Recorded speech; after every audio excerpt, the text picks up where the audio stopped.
homecoming night at Spartan Stadium, East Ascension High School. I'm Jeff Porsche, welcoming you to the REV Game of the Week, Live Oak versus East Ascension.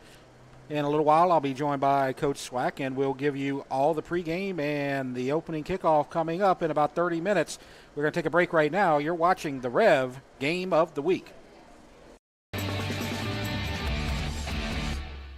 Looking for an extraordinary education opportunity?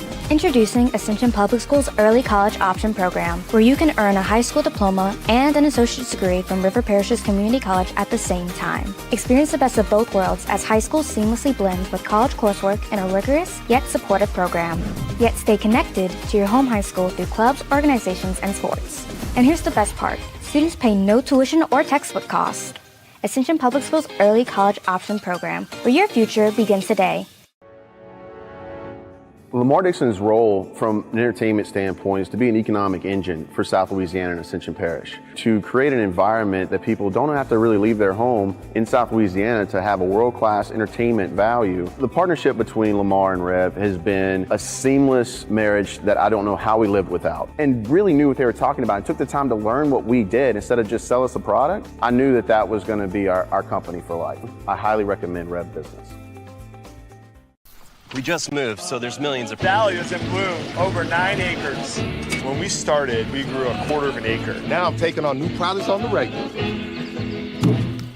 We always dreamed of having this property, so I want to make my yard look as beautiful as largemouth bass. Yep. We've got tons of them, don't we, buddy? There are millions of ways to make the most of your land. How will you make the most of yours? Come see us at Ascension Equipment for John Deere sales and service. Save more today and mow tomorrow.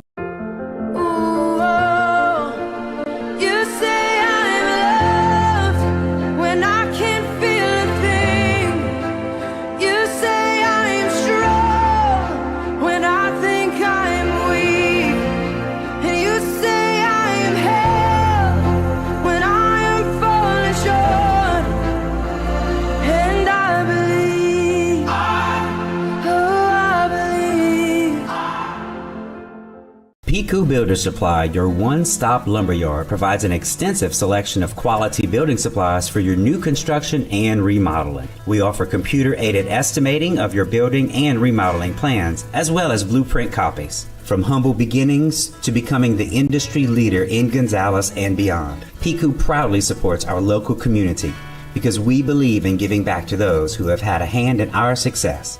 Let the experts at Piku Builder Supply help you with your new project today. This baby will get your heart racing as much as your slick new devices do. Switch to REV. No contracts, no data caps, no nonsense. Just all fiber internet all the time.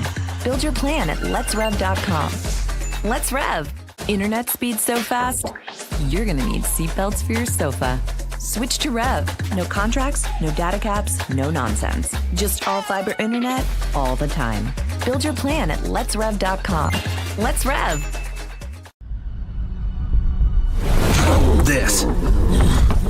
This is a walk-on athlete.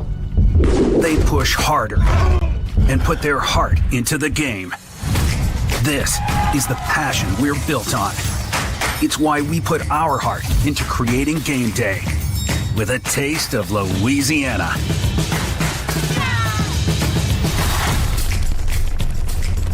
Walk-ons, we live for this.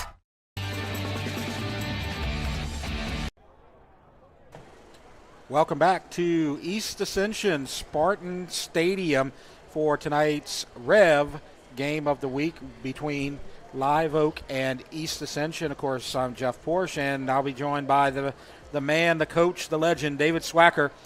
In just a little while, we are about 20 minutes away from the opening kickoff between Live Oak and East Ascension, but we're starting a little early tonight because it's a big night here at East Ascension. It's homecoming night, and we'll have the homecoming festivities at halftime when they present the court and announce the homecoming queen, and we'll do our best to get an interview with her in the second half of tonight's game. However, in just a few minutes, we expect to have the introduction of the Hall of Fame classes of 2023 for East Ascension High School. You're going to have the Hall of Fame class of 2023 and the Wall of Fame class of 2023 introduced. You see everybody right there. Roger Hutchinson and Darnell Lee, head coach at East Ascension, will be introduced into the Hall of Fame. And then the Wall of Fame class, you see right there, Tommy Trahan and Jamie St. Pierre. And so they're going to be introduced in just a little while, and we're going to have all of that for you presented live. So that's our plan for this evening for pregame. You're going to see the Hall of Fame and Wall of Fame presentations, and then we'll get the band with the pregame and national anthem and the invocation. Then we'll get to the coin toss, and then at 7 o'clock we expect to have the opening kickoff between Live Oak and East Ascension. It's a big ball game for both teams. Live Oak is 3-4 on the season, 1-2 in district play. East Ascension is 2-6 on the season and 1-2 in district play. But East Ascension, in spite of the record, still has a chance of making the postseason if they can win out for the rest of the regular season. So there's a lot to play for. So you hear right now, you have the public address announcer, so we are going to send it to her right now. Hall of Fame and 2 into our Athletic Hall of Fame during homecoming. We have invited inductees of the past to join us in celebrating the addition of these new members into their illustrious ranks. Would those past inductees of our Hall and Wall of Fame please stand to be recognized at this time? Let's give those people a round of applause. The first inductees this evening are individuals who have given substantial time and or money to East Ascension. EA is extremely appreciative of the efforts and contributions given to our school by these inductees and those who have been inducted before them into our Wall of Fame. Tonight, our first Wall of Fame inductee is Mr. Jamie St. Pierre. Mr. Jamie St. Pierre is a proud member of the East Ascension class of 1986. When his daughter Jade became a freshman on campus in 2007, he noticed the poor conditions of our softball field. He decided to dedicate all his free time and energy into turning our field into one of the finest in the state. He progressively accomplished over 4 years the rebuilding of both dugouts, the creation of the backstop with its brick wall and netting, and a new entrance to the park with a wrought iron gate. He then built the locker room on the back side of the home dugout with custom wood lockers. All 4 years he maintained all grass cutting and infield work at the field. Mr. Jamie says, "I truly enjoyed all the hours I spent making the EA softball complex a better place that could be enjoyed for years to come." Mr. St. Pierre is the proud husband of fellow EA alumnus Stacy and is the father to 2 EA grads, Mason and Jade. He also very much enjoys his 2 grandchildren, Paisley and Everly. He really wishes his deceased dad, Roger Tilly St. Pierre, could be here tonight as he helped him every inch of the way on the construction of the Lady Spartan softball complex, and he knows he would be excited for the recognition of what they accomplished together. East Ascension wants to thank you, Mr. St. Pierre, for many years of service and contributions to our school. We appreciate you giving us the ability to sport a first-class facility. Congratulations, Mr. St. Pierre.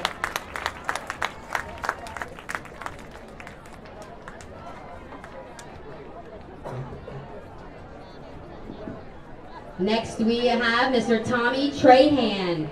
Congratulations to you for the honor of being inducted into your school's Wall of Fame. Born and raised in St. Bernard Parish, Mr. Tommy moved to Ascension Parish in 1995 with his family. Mr. Trahan says, "My wife Sandra and I wanted to be a part of our children's education and wanted to be available to help teachers, administrators, and support staff in any way we could. After meeting so many wonderful people associated with EA through the years, we feel like we are family." Mr. Trahan served as our Booster Club president for 4 years, helped paint the fields, has cooked for numerous occasions at school, has run the baseball field scoreboard for 18 seasons, helped our athletic training department in their many projects, and assisted fellow inductee Jamie St. Pierre in rebuilding the third base dugout.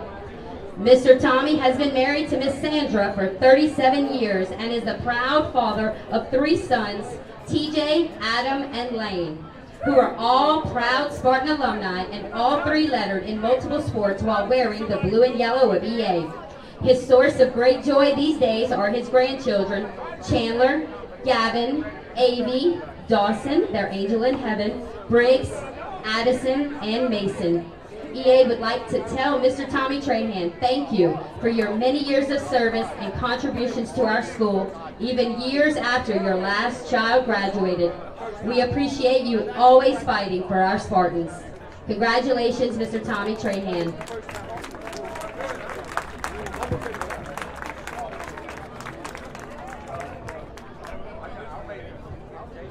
And now, for the graduates of East Ascension who are being honored for their athletic achievements by being elected into our school's Hall of Fame. These individuals were chosen based on one or many of the following criteria: earning All-State or All-American status in high school and or playing a sport on the collegiate or professional level.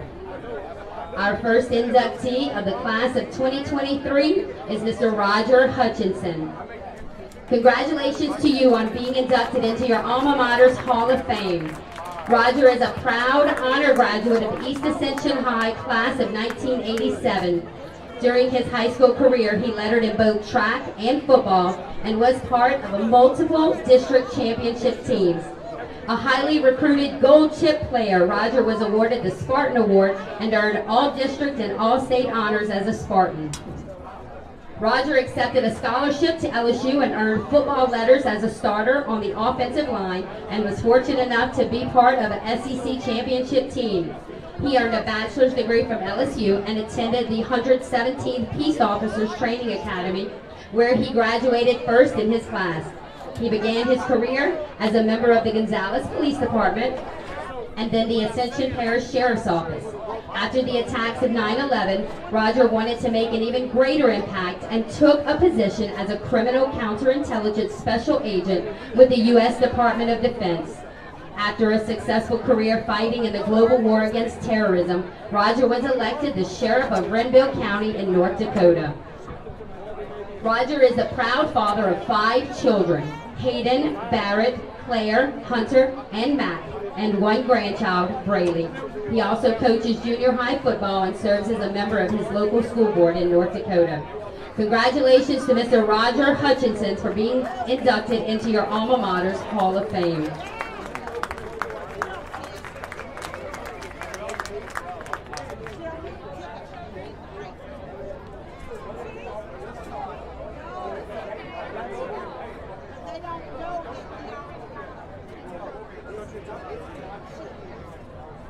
And next, a 1993 graduate of East Ascension High School, Coach Darnell Lee starred on the football field and on the basketball court.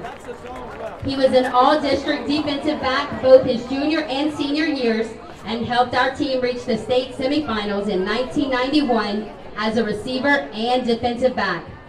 He earned second-team all-district in basketball as well. His exploits on the football field led to a football scholarship to McNeese State University, where he was a 4-year letterman as a strong safety for the Cowboys. There, Darnell Lee helped lead McNeese to the NCAA 1AA semifinals in 1995, but then lost in the national championship game in 1997 to the Jim Tressel-led Youngstown State Penguins, 10-7. He finished his college career with 239 tackles and 7 interceptions. After college, Coach Lee had an 8-year career within the Indoor Football League. He finished with 600-plus tackles and 42 interceptions, with 7 of those returned for touchdowns. He was awarded numerous all-league honors, playing for and winning the national championship in 1998 under head coach Buford Jordan. He then coached in the IFL and won 3 national championships. East Ascension is proud to say that Coach Lee returned home in 2016 to become the athletic director and head coach of his beloved Spartans and has led EA to the second round of the playoffs each year of his tenure so far. He has also won 2 district championships and is currently the 3rd winningest coach in EA history. As athletic director, he even coached the basketball team to the 2nd round of the playoffs in 2022. Coach Lee is married to Danielle, and they have 2 children, Jade and Jalen, both EA graduates. His biggest fan, though, is his granddaughter, Leanna. Congratulations, Coach Darnell Lee, for your induction into the realm of the best athletes to ever play with East Ascension stitched across their chest. We are proud of you and thank you and your family for your devotion to our school over the years. Congratulations, Coach Darnell Lee.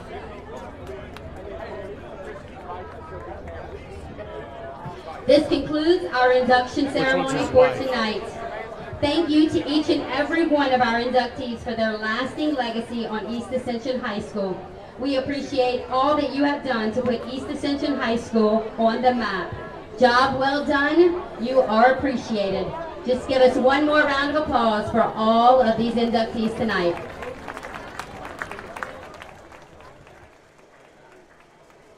So congratulations to everyone on the inducted into the Hall of Fame and the Wall of Fame. That's Roger Hutchinson and Darnell Lee into the Hall of Fame, and into the Wall of Fame, Tommy Trahan and Jamie St. Pierre. So now we're going to get to the pregame activities, and we're going to start by talking about homecoming here tonight at East Ascension.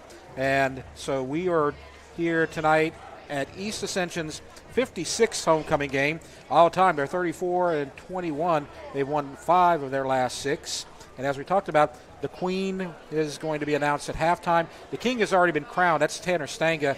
He is dealing with a bad leg injury from the Walker game, and that's very inspirational that they named him King. Last year, Denham Springs was the homecoming opponent.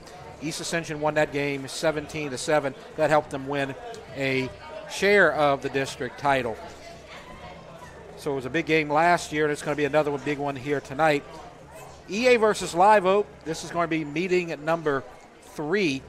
So the tiebreaker, you might say, because the series is tied 1-1. They first met in 2017, and then last year they met for the first time at district, and that final score, East Ascension with the victory, 16-0. So the winner tonight, this is kind of the rubber match at least, to take the advantage, 2-1 lifetime. 2 coaches that you have tonight for Live Oak and East Ascension. We've already seen the East Ascension coach, Darnell Lee, inducted into the Hall of Fame. He's in his 8th year, 52-35 overall. On the left, you see Live Oak, led by Hutch Gonzalez, and they're a much more competitive team this year. They're 3-4 overall, and they've looked pretty good in district going into tonight's matchup. Last week, these 2 teams played. East Ascension got off the losing track and defeated Denham Springs 24-10, and Live Oak lost to Walker, who is leading District 5-5A by a score of 41-9. And now we're going to be joined by the coach, David Swacker, and we're going to talk about District 5-5A, and let's talk about what the overall records are in District 5-5A. Well, you know, this has been a surprise each and every week. You're not real certain, and I said this earlier in the year, this district is going to be fun for all the sports, and here you are with football right off the bat with Santamon and Walker. In Dutchtown with 1 loss, of course, because of the forfeits. Dutchtown is just a little lacking 1 win more than Santamon and Walker. You got Live Oak right there, 3-2 overall, 1-2 in district. East Ascension, I'm just not real sure what's going to happen with East Ascension, because last year they came on at the end and ended up tying, I think, for first. Yes. And here they are right here. What is going to happen with East Ascension? Very capable of winning their last 2 games. And, of course, the biggest surprise to me is Denham Springs going 3-5 and 0-3 in district. But, Jeff, don't forget this. There are 2 games left, and I truly believe anything can happen because some of these teams are playing for a playoff spot. Right. East Ascension can still make the playoffs. They're on the outside looking in. We'll talk about that more later, but they're close And if they can win the last 2 games, they should be able to make it into the postseason. So it's big for them.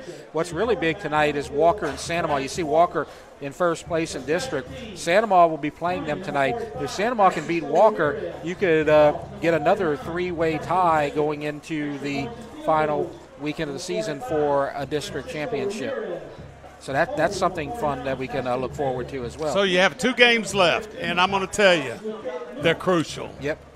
They're crucial for each and every team because, I'm not real certain. Probably a lot of things have to happen for Denham Springs to make the playoffs. Yeah. But you never know what might happen. Mm-hmm. And probably the thing that's working against most of these teams, instead of 32 teams going to the playoffs, it's going to be 28. Yeah. And, of course, it's going to be a lot fewer teams. You're going to get rid of all the select people, and everybody's going to kind of move up a little bit. But that's your select record right there, and it's going to be interesting to see what happens.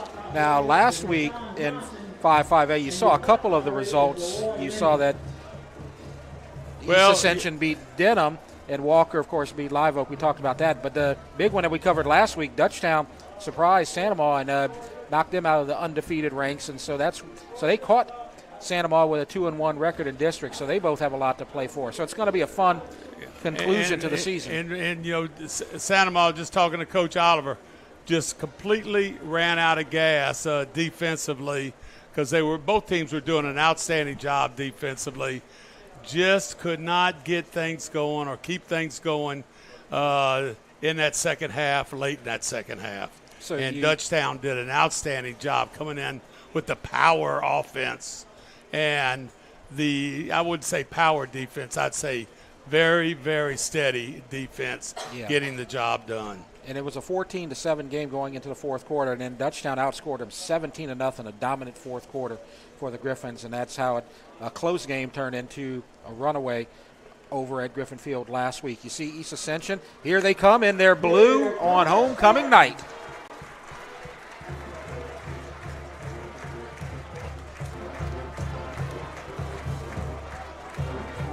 Live Oak is already headed to the sidelines. They're ready for the coin toss. They're in all white. So we got the all blue tonight versus the all white, as you hear Charles Lee's East Ascension High School Marching Band. And they will get to the national anthem shortly. And then we'll get to the coin toss. And we are just about ready for action here tonight. As you hear the public address, we're going to give it to him right now. Tonight, the East Ascension High School Spartans host Live Oak Eagles. The press box is under the direction of East Ascension High School Booster Club, and all sponsorship funds are donated to the East Ascension High School Booster Club. Would everyone please rise for tonight's invocation, which will be led by Mackenzie Bicknair, a sophomore member from the EA chapter of Fellowship of Christian Athletes, and then continue to rise for the national anthem. Everyone, please bow your heads. God, I pray for everyone's safety tonight on the field and off the field. I pray that you give our players strength, courage, and endurance. We thank you for this opportunity to play and that we can make tonight worth it. We thank you for everything you've done for us, and no one else deserves the glory besides you, Lord. In your name we pray, amen. Please remain standing for the playing of our national anthem by the Pride of EA Spartan Band. Tonight, our national anthem will be performed by the following senior members of the EA Choir: Ander Boxberger, Reverb Colligan, Bailey Smith, Kale Marix, and Rihanna Rodriguez.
just about ready for the coin toss and the captains heading out to midfield. But first, we want to recognize everybody who was part of the pregame ceremony tonight. Of course, Charles Lee and David Gambino and the EA band.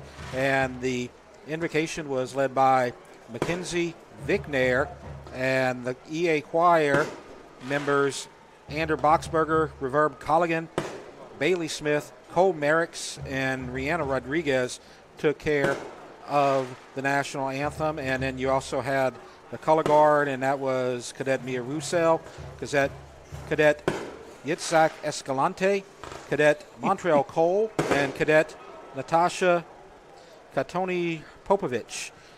And so the effort was great. Yes, it was. Thank you. And thanks to them as well. So the captains are out there at midfield. And so we're going to get to the coin toss right now.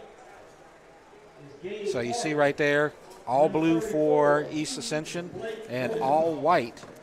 Color schemes are very similar for both teams, so I'm glad they wore opposite colors here tonight. And your referee there will basically give Live Oak the opportunity, because it's a visiting team, to call heads or tails. And then whoever wins will have, the option of kicking off or deferring to the second half. Most teams usually defer at this point, and these two teams have pretty good defenses, so that might be the option right here. Hell, and it's all done, and let's see what the White Hat has to say. So East Ascension is going to kick off to Live Oak. So Live Oak will be on offense to start this game, and they're going to work from right to left. And so as the two sides of captains shake hands, we are going to go to the Live Oak offensive starters for tonight. And so they're going to be led by a sophomore quarterback, number 1, Caden Jones. In the backfield, we're going to mostly see Blake Rosenthal. Ben Boyer will also be back there. Their receivers are Hayden Ray, Dakota Jones, and Landry Smart.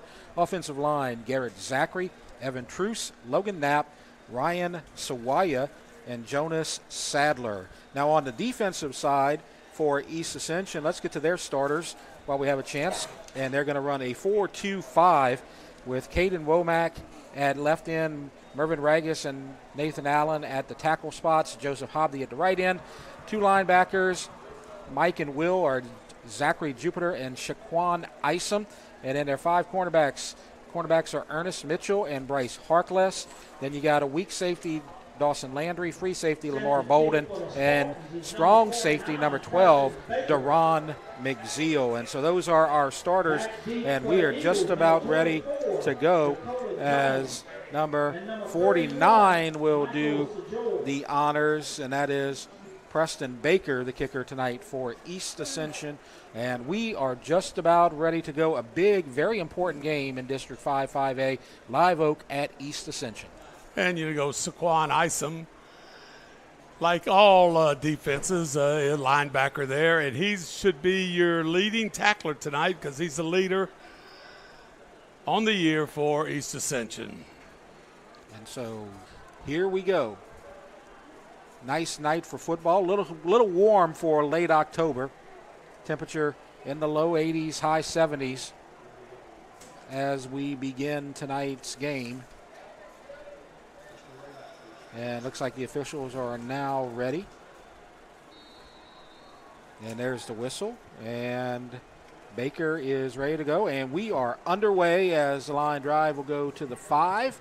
And it's taken right there, right up the middle, and gets to the 24-yard line. Return by number 24, Dakota Jones. As you see the replay right there.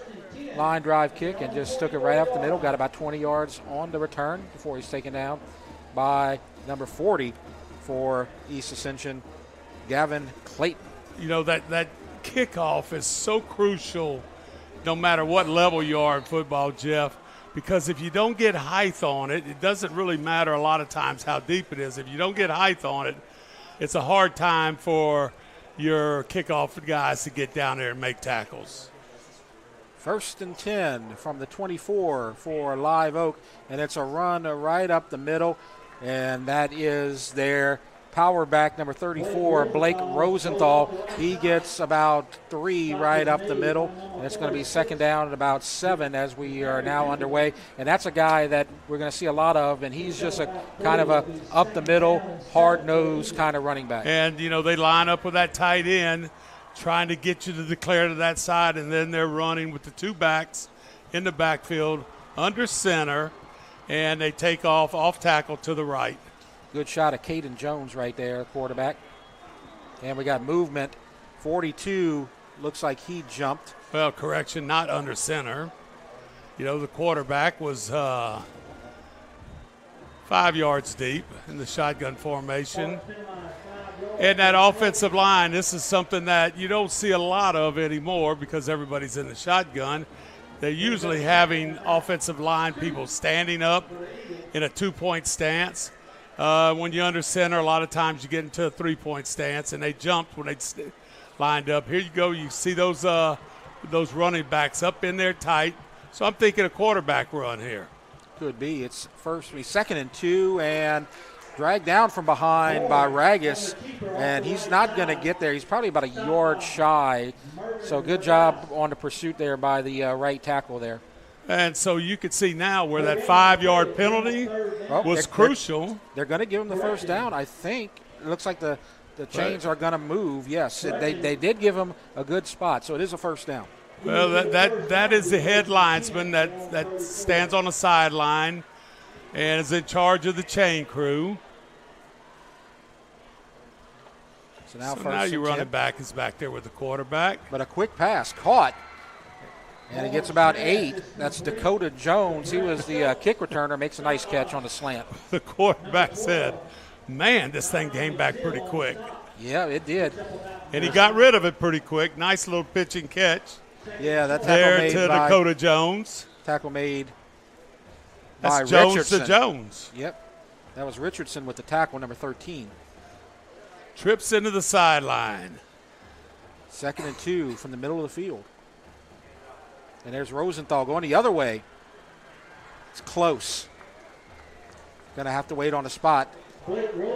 So looks like the tackle made by Jupiter in that inside position is going to be a first down. So I saw what I was waiting. I was going to wait that time. I was watching the other linesman. He was walking out 2 yards deep. So when he gets over there, he's only 1 yard deep. So he's in charge. I'm just observing. It's close. Both of them were close, and both of them went in favor. And you see some movement by the slot receiver. I think he dropped his. I haven't seen that dropped ever a towel before. or something. No, he dropped his mouthpiece. Okay, that's what it was. I thought it was something. And he walked across the line of scrimmage and picked it up. And I'm thinking, as an official. Yep. No whistle, though. No whistle, and, maybe he said, get that mouthpiece. Yep. So Womack made the tackle on the quarterback keeper by Caden Jones, and it's a 2-yard gain, second down and 8. This is what we're going to see from Live Oak. Their ball control, not flashy, not big plays, but effective. First-time receivers to both sides. So we basically got 3 receivers to the right. One of them's a tight end and a wing back. There's Rosenthal again, and he slides through and gets close. That might be another first down. We'll wait for the spot. Rosenthal, that's what he does. He's a between the tackles kind of runner, and he's going to get the hard yardage. He's shy that time, so it's going to be 3rd down and 1. Saw him break through a couple of tackles, and I think McZeal kind of just wrapped him up at the very end. 4 minutes in, still no score. Live Oak at East Ascension, the opening drive of the night by the Eagles. So Rosenthal sets up in a tight spot, and the quarterback, Jones, empty backfield, pass, slant, caught again. That's number 5 and a first down. Ben Moyer makes the catch. So Live Oak running clock and running the football, moving downfield, a couple of passes, and they are in EA territory. Coach, I give him full credit here for Hutch Gonzalez. Everything, and I assume he's calling the plays. He's been a play caller most every place he's been, but I would just assume that he is taking as much time as he can. Yep. And Rosenthal takes it right up the middle. Gonzalez was the offensive coordinator at Central last year, and he's basically made every stop on the North Shore at a lot of those schools like Mandeville, Covington, Fontainebleau. So he's a veteran coach. And everything seems to be working because no big plays, a lot of nickel and dime plays, but they're getting first downs. And like you just said, the clock is running. Yep. And I don't understand this, but he's used a lot of different formations. Now you have tight end and little sniffer back to the left and 2 receivers to the right. Shotgun, fake, in trouble, and a flag comes down, maybe a hold, as he gets just barely past the line of scrimmage, and it's a hold, so this one's coming back, and that's the first miscue so far tonight by the Live Oak offense. You saw the hold went off of our screen. If you want to see the replay again, watch the offensive lineman taking the defensive end. I don't know if we can get that replay one more time. Watch coming off the screen. You see right there pushing them back a little bit. I think that's where they got him. Or number 79, maybe on number 13, Traven Richardson. But regardless, it's a 10-yard penalty, so it's going to be what? Coach Lee's got to be saying, this is what we need to get them in. Yep. Long yardage. It's 2nd and 18, Coach. First time they've used motion. Looking right all the way. Nice pass, caught. And he gets about 14 on the catch. Well, nice little job. A flood route into the sidelines. You don't have a lot of room. 24 is going to sit outside. Then the inside guy you got a deep guy, and then you got a middle guy, and the middle guy was wide open right there. So that's Hayden Ray with the catch, number 43. He got they're going to call it about 12 on the reception. And so it's going to be 3rd down and about 6 at the 39 of EA. I'm anticipating trying to get them to jump off sides to maybe bring that thing down. And a quick slant overthrown over the head of Dakota Jones. It's going to bring up 4th down. The quarterback got knocked down on that play. Some pressure there by Shaquan Isom, number 34. So Jones has a quick release and probably not a catchable pass right there. East Ascension very good in the coverage. And they're going to opt for the punt. They're going to pin East Ascension back. And so the punter will check in. And Deron McZeal's back deep to receive the punt for East Ascension.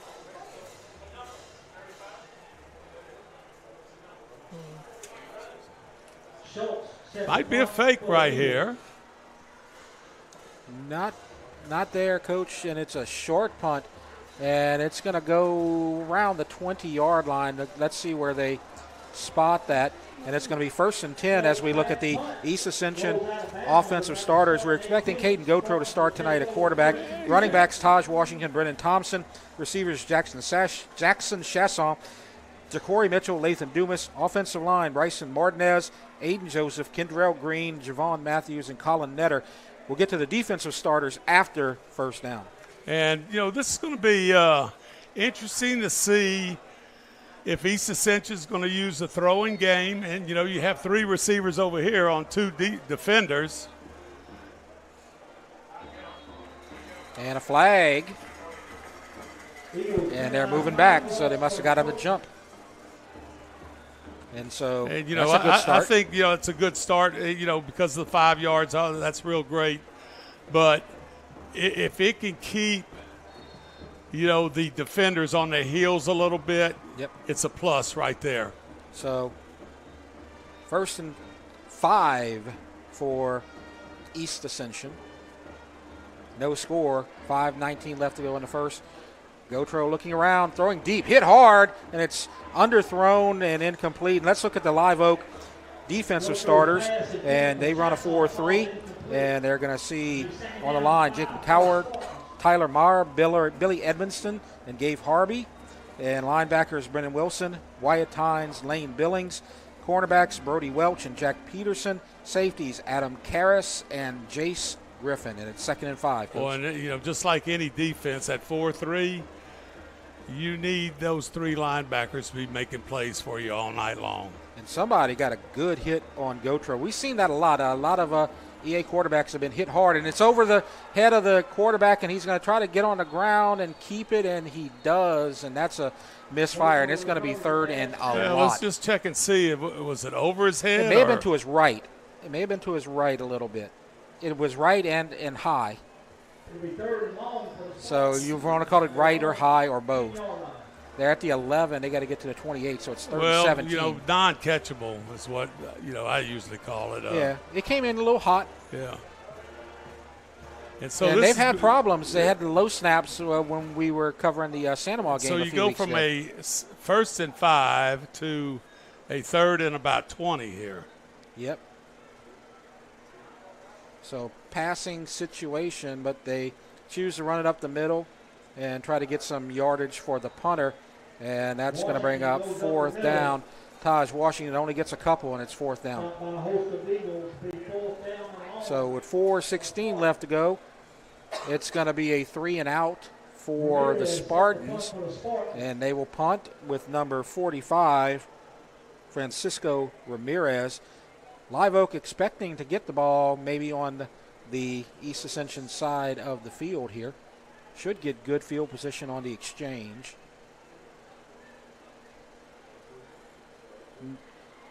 Live Oak's going to get their 2nd series if they can successfully field this punt. They moved into East Ascension territory on their opening drive, but the drive stalled. And that's a bad snap, and it's going to go through the end zone, and Live Oak takes the lead on a safety, 2-0. What happened there, Coach? Well, it went way over the punter's head. Yeah, and it was way to the right, too. And he did a good job just getting it out the end zone, because we saw in the Denham Springs Santa Maria game where the defense recovered it out before it got to the end zone. So he did a good job. Yeah, getting and it. It's something you have to work on, and it's something you hopefully you never have to actually do in a game. Yeah. So Live Oak is going to get the ball, but unexpectedly they have a 2-0 lead on the safety after the bad snap that Ramirez could not handle. And so Live Oak will get the ball and the lead. And you're going to get the safety kick from the 20-yard line, and that's going to be handled by Preston Baker, number 49. Well, it's a free kick, Yeah. so you can punt it, or you could use the actual kickoff. Yeah, it looks like they're going to do the kickoff. I see a lot of teams punt because of the hang time, but they're going to choose to go for the distance here.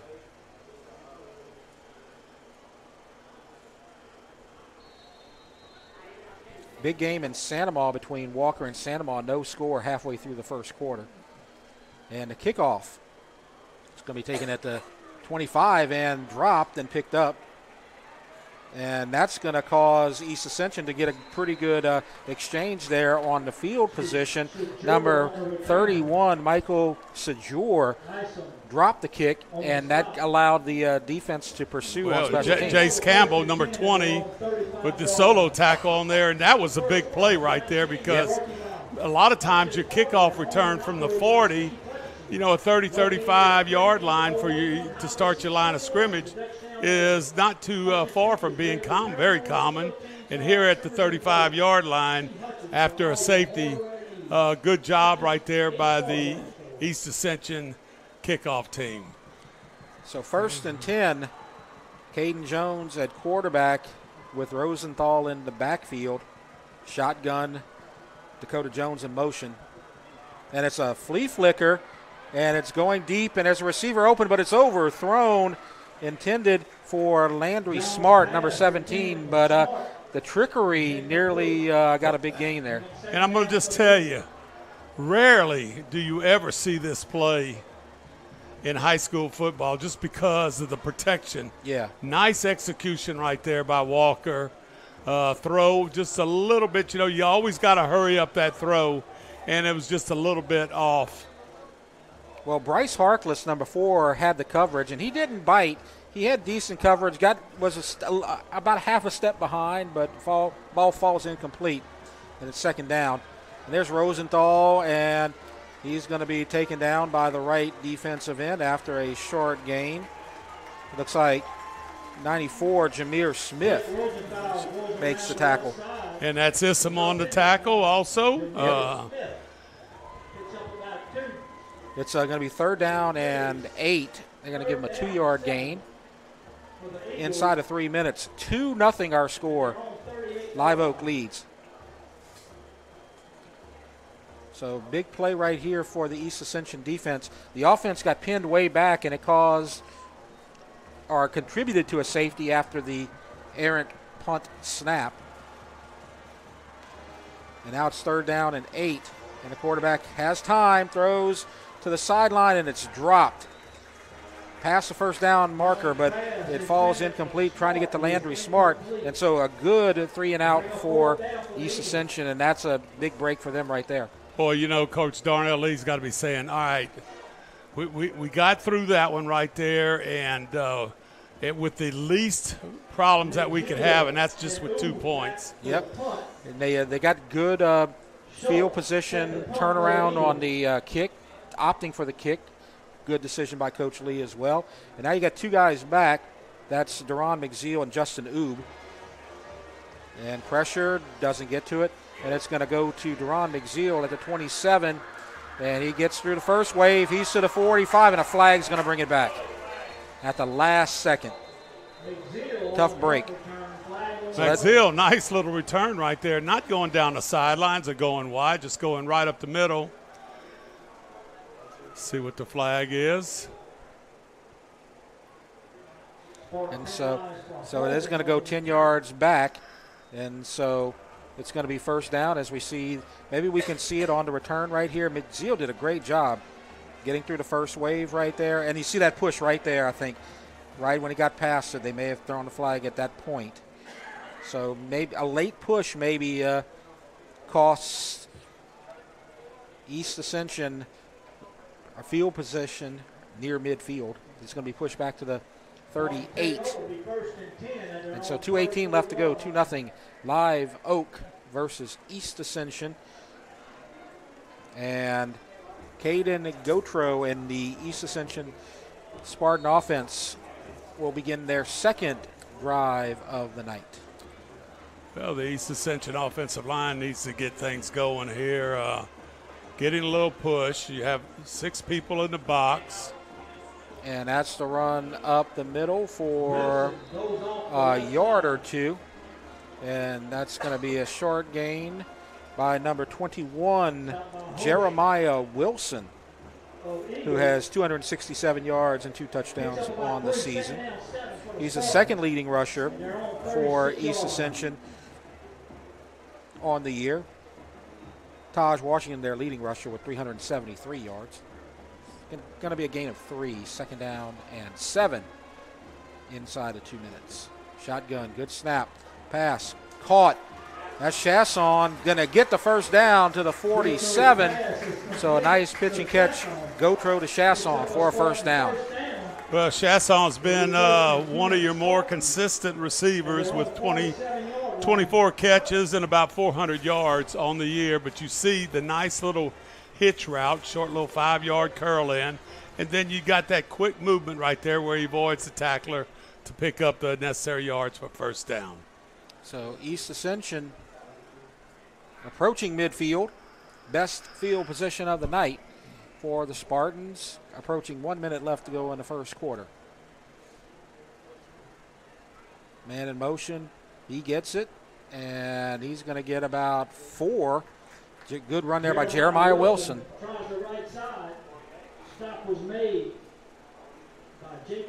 So you see the shotgun, good shot right there, and he's coming out of that motion spot from the slot, but a good job by the defense keeping him to a short gain of 4. Well, Wilson is your leading rusher on the year. Well, he's behind Taj Washington. Taj Washington, yes. Yes. So you got an empty backfield this time. That's a man in motion. It's number 36, Caleb Davis. And now he's going to get it on the little sweep. And he's going to get a 1st down. He's coming from that slot position again, Coach, from the other way. getting that first down. Little speed sweep. Tackle made by Gabe Harvey. He's the right defensive end, number 48. You can get around that outside defender.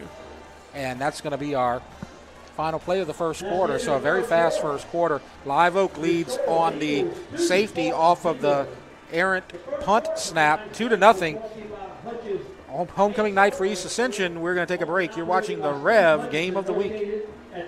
The athletic training staff of East Ascension High School would like to thank Ascension Equipment, Our Lady of the Lake Health, Piku Builder Supplies, Ross Downing Buick GMC, Walk-Ons, We Live for This, Glaze, Heating and Air, SKR Construction, Austin Fire Systems, for their support of our EA Sports Medicine Program.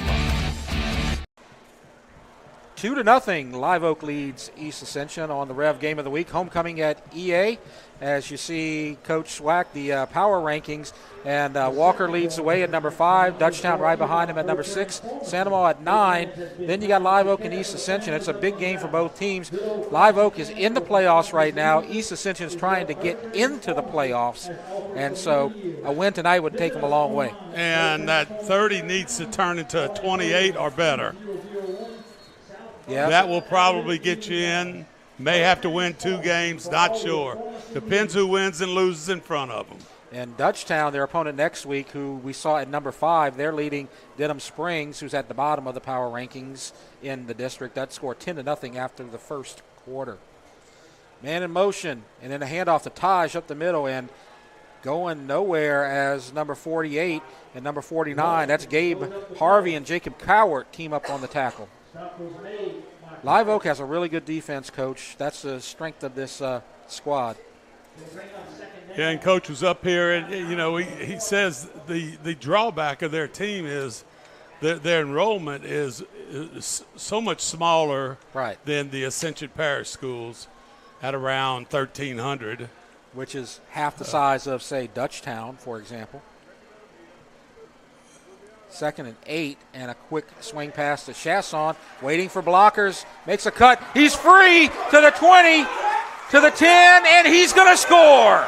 Nice job on the outside. Great blocking, Chasson, finding a way to get in that end zone, and you could see pretty quick, pretty fast. And he waited for his blockers. He was very patient. That's a lesson they could all learn. Watch the blocking outside. That's number 16. Yeah, that's Justin Oob at wide receiver, and then once he got free, gone. Excellent job by Oob right there. 6-2 is our score with the extra point pending from number 48, or from number 49, Preston Baker. Everybody in the world runs that play right there. Yep. But you know what the key to it is? Do you have wide receivers that will block for you? And because it's not just get in the way. You got to throw a block out there. And it's good. They did an outstanding job. And Ramirez is now 17 out of 18 on extra points. And we'll take a break. 7-2 is our score. East Ascension with the lead. You're watching the REV Game of the Week. The athletic training staff of East Ascension High School would like to thank Ascension Equipment, Our Lady of the Lake Health, Piku Builder Supplies, Ross Downing Buick GMC, Walk-Ons, We Live for This, Glaze, Heating and Air, SKR Construction, Austin Fire Systems, for their support of our EA Sports Medicine Program. Look at all this. 7-2 is our score. As Jeff Porsche and Coach Swack are here, and that was a great touchdown catch and run by Chasson. No doubt about that. And I don't know if you noticed this, it kind of woke up some people in the stands. Yeah, that was a quiet first quarter. Not a lot of offense on the East Ascension side, but they exploded with that pass as the kick goes all the way back to about the 7-yard line, and I believe that's taken to about the I hope we can play this thing back. I want to show you an effort. Okay, go ahead. Watch this watch the missed tackle right here. You see him? He missed it. Now watch him. Come back and make the play. You love it as a coach. Yeah, that's number 59. That's a great observation. Darius Queen, I believe, made the tackle, perhaps. And so it's going to be 1st and 10, and now for the first time tonight, Live Oak takes the ball, and they trail by a score of 7-2. So the quarterback. Well, you have tight end trips. You got a tight end to one side with 2 receivers to the outside. And handoff up the middle, actually keeper up the middle. Caden Jones keeps it, gets a few. He's new at the quarterback spot. He's a sophomore. Last year they had another quarterback, a big 6'5" lefty who was a sophomore, but I believe he's opted to play baseball only as he's a great left-handed pitcher. And you can make a lot of money if you're a great left-handed pitcher. So he's opting for baseball this year, but this is a good young quarterback as well. Well, let's see what they try to do. See, tight end to one side, that gives you the opportunity to run here with an extra blocker. 2nd and 6 after the 4-yard gain by Jones, and he's going to keep it again. And he's going to get maybe a yard or two, but actually about 2 or 3. You think he was thinking, Jeff, which side do I need to run to here? Takes a little drop step and just waits for the line to do some blocking. So he's dedicated to that left tackle in that spot right there. As it's 3rd and 3, and big play here for the Live Oak offense as they have to answer the touchdown by East Ascension. And looking left all the way and deflected at the line of scrimmage. I believe that was John Brown, maybe 96. Let's see if it was John Brown or another only guy. a few yards off the ball right there. So no, it was that 42. delay right there, great job there. Yeah. I think it was the outside linebacker, maybe. It was Ragus at that tackle spot that knocked the ball down. And look, he saw he's not going to get to the quarterback. He pauses, times it out well right there. Sandoval and Walker 0-0 after 1. And the punt coming.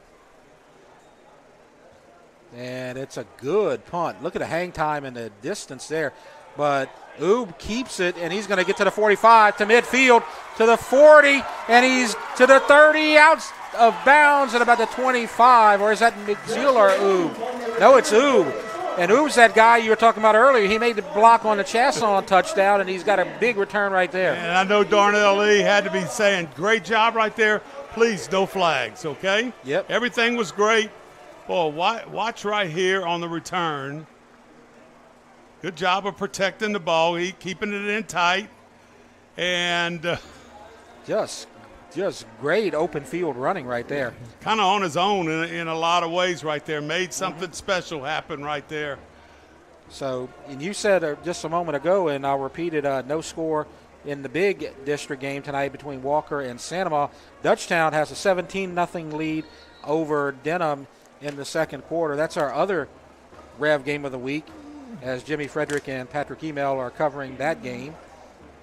And it's first down at the 24 for EA, leading 7-2. Empty. Yep. Is it going to be a quarterback draw? Could be. Here's the man in motion. He's gotten the ball a couple of times in that situation. Now they're going to try Brennan Thompson in the ISO, and he's going to cut outside. He's got a truckload of blocks. To the 10, to the 5, and he scores. That's some smart running right there by Brennan Thompson, Coach. He did a great job avoiding the tacklers. And look, let me just tell you, if you can just, well, we got a flag there. For a celebration. Look at the run, though. So watch this. All these guys blocking, go just a couple of little blocks. Now you got 4. Look, the quarterback says, let me get involved in this. So the flag is going to be for the celebration. They did a little circle there, kind of.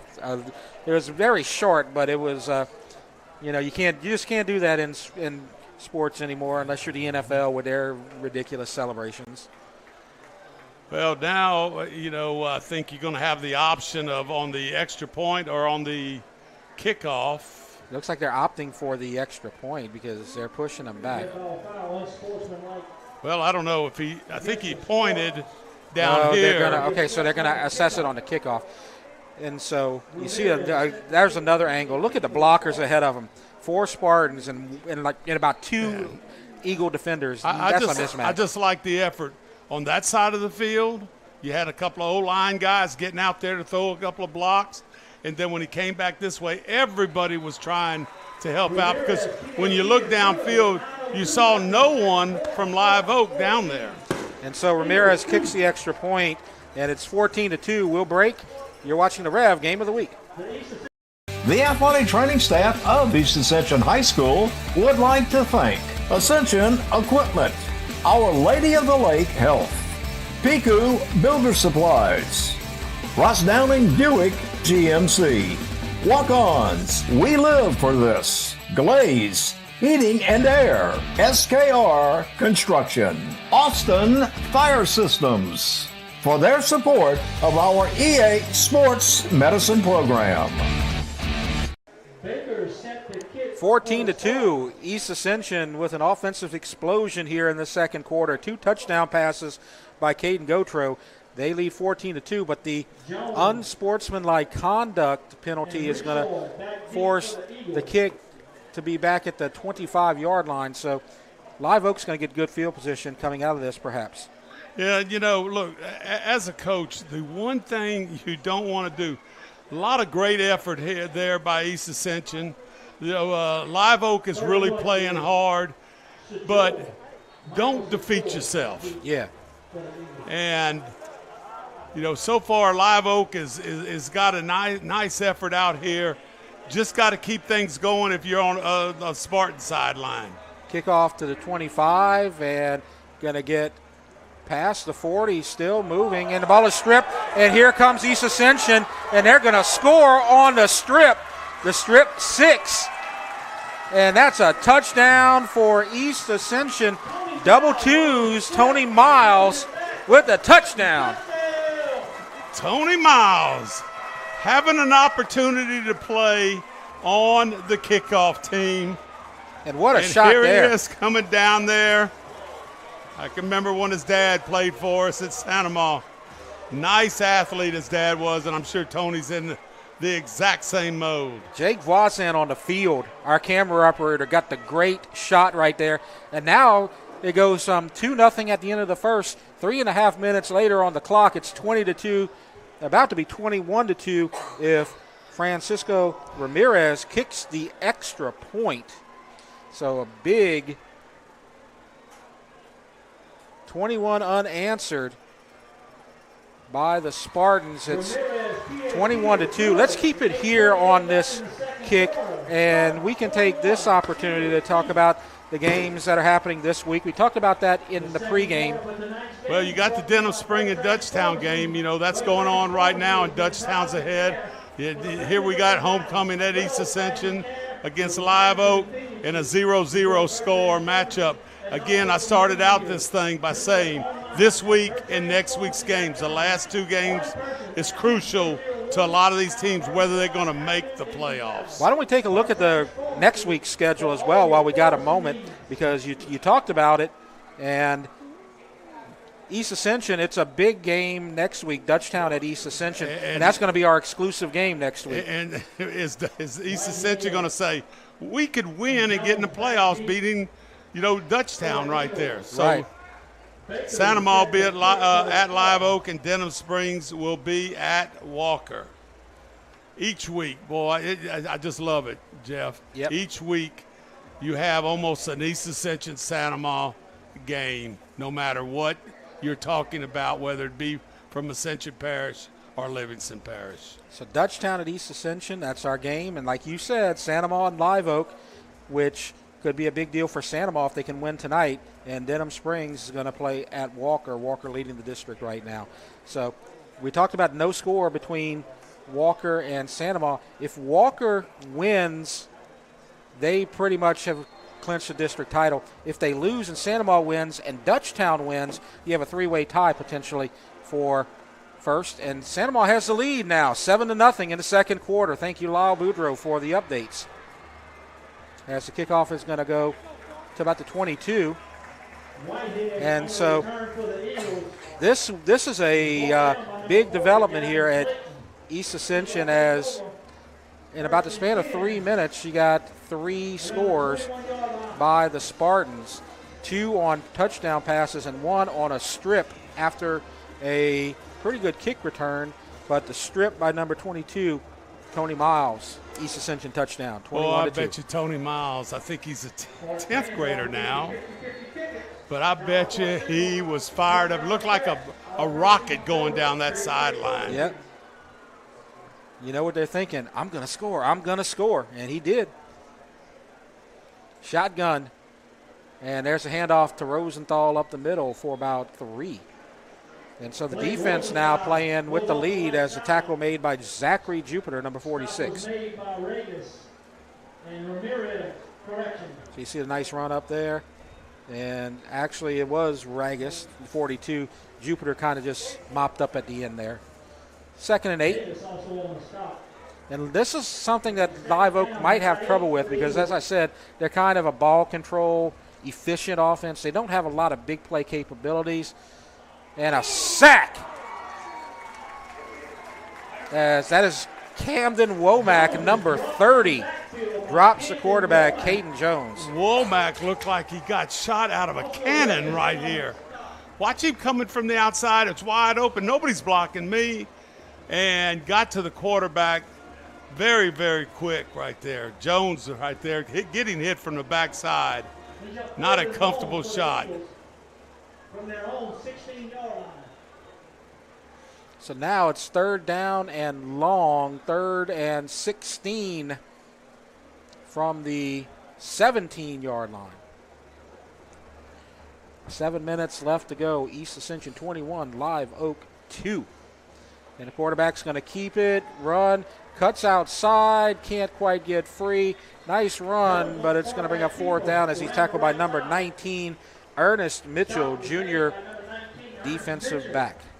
And nice little job by the quarterback right here. Breaks the tackle right there, breaks it, well, gets another yardage, just not enough right there to get that 1st down. So now the punting unit comes in, and you've seen a couple of nice punt returns. One was called back by a penalty. That was McZeal. And the other guy, Oob, had a really nice return, about 40 yards on the last punt. And it's gonna go past McZeal. He chooses to let it go, and it's going to go out of bounds. And a great punt by Live Oak. So East Ascension is going to have poor field position to start this drive. On homecoming night, our score 21-2. And when you look right there, we got to give a shout out to Tanner Stanga because he had the most unfortunate luck this season. He had the leg injury against Walker, and there was a long break in that game as they had to tend to him with the break and everything. And he's been a great player for 3 years. He's there with Lauren Lambert, or yep. Lauren Avery, I should say. Yeah. And these, here are all the possible queens. Yep. We'll talk about them in a few minutes. So Tanner Stanga, you feel bad for him for what he's gone through this season, but he's been a class act and a 3-year contributor on this East Ascension football team. And he's one of these kids. When I was at Galvez, you noticed him really quick at Central Middle. Yep. And on 1st down, there's a run up the middle. So Taj Washington's going to get a short gain, and it's going to be 2nd down and long. Like I said, Live Oak has a good defense. It's going to be hard to get yardage on them, and they're a good team. They had the lead in the 4th quarter against Dutchtown. Dutchtown came back and won that game, but they were up 16-14 before eventually losing that game 30-16. They beat Dedham Springs in a district game. We're going to talk about all that later, but even though they're down 21-2, they're still a good team with a good defense. Man in motion. Gotro up the middle, and he's wide open and cuts outside. Nice move by Chasson, and he's to the 30. He's to the 20. He's got the touchdown, and another score for Jackson Chasson. And it's all East Ascension in this 2nd quarter, Coach. What a play right there. You just don't see plays like that in a high school game. First of all, the protection, totally outstanding. Got one guy came in there late. Now watch this guy hustle up there to get involved in the blocking. That's Ja'Cory Mitchell, number 3. Great observation there, Coach. And so it's 27-2. So basically what you saw, 2 guys that were pretty fast right there. Absolutely. For East Ascension. And so now the extra point, as 7 minutes into the second quarter, and East Ascension has 4 touchdowns. And now it's 28-2. And so 4:56 left to go. Why don't we keep it here for this exchange? And why don't we go ahead and take a look at the homecoming court, because they're going to be introduced at halftime, and the queen will be crowned. As you see the girls right there. On the front row, you got Alex Babin and Chancey Molland. On the back row, Chasta Carter, Alea Brown, and Corin Wagisback. Then you got another group that we're going to show you right here. Olivia Ronsonet, Taylor McLaughlin, Alea Weems, Avery Wheat, and Kira Butler. And then the third group, we'll show them. As you see, Latrell Himes, Audrey Ace Soye, Skyla Hahn, Kaya Adams, Chloe Brown, and Ava Lambert. One of those girls will be homecoming queen probably in the next 30 minutes. And then we already talked about, the king, Tanner Stanga, mother and teacher over here at East Ascension. And we have a whistle, so this is going to be a redo. What do we have, an offsides or? I tell you what, I made this statement a little earlier. The East Ascension crowd, there was an awakening here. Yeah.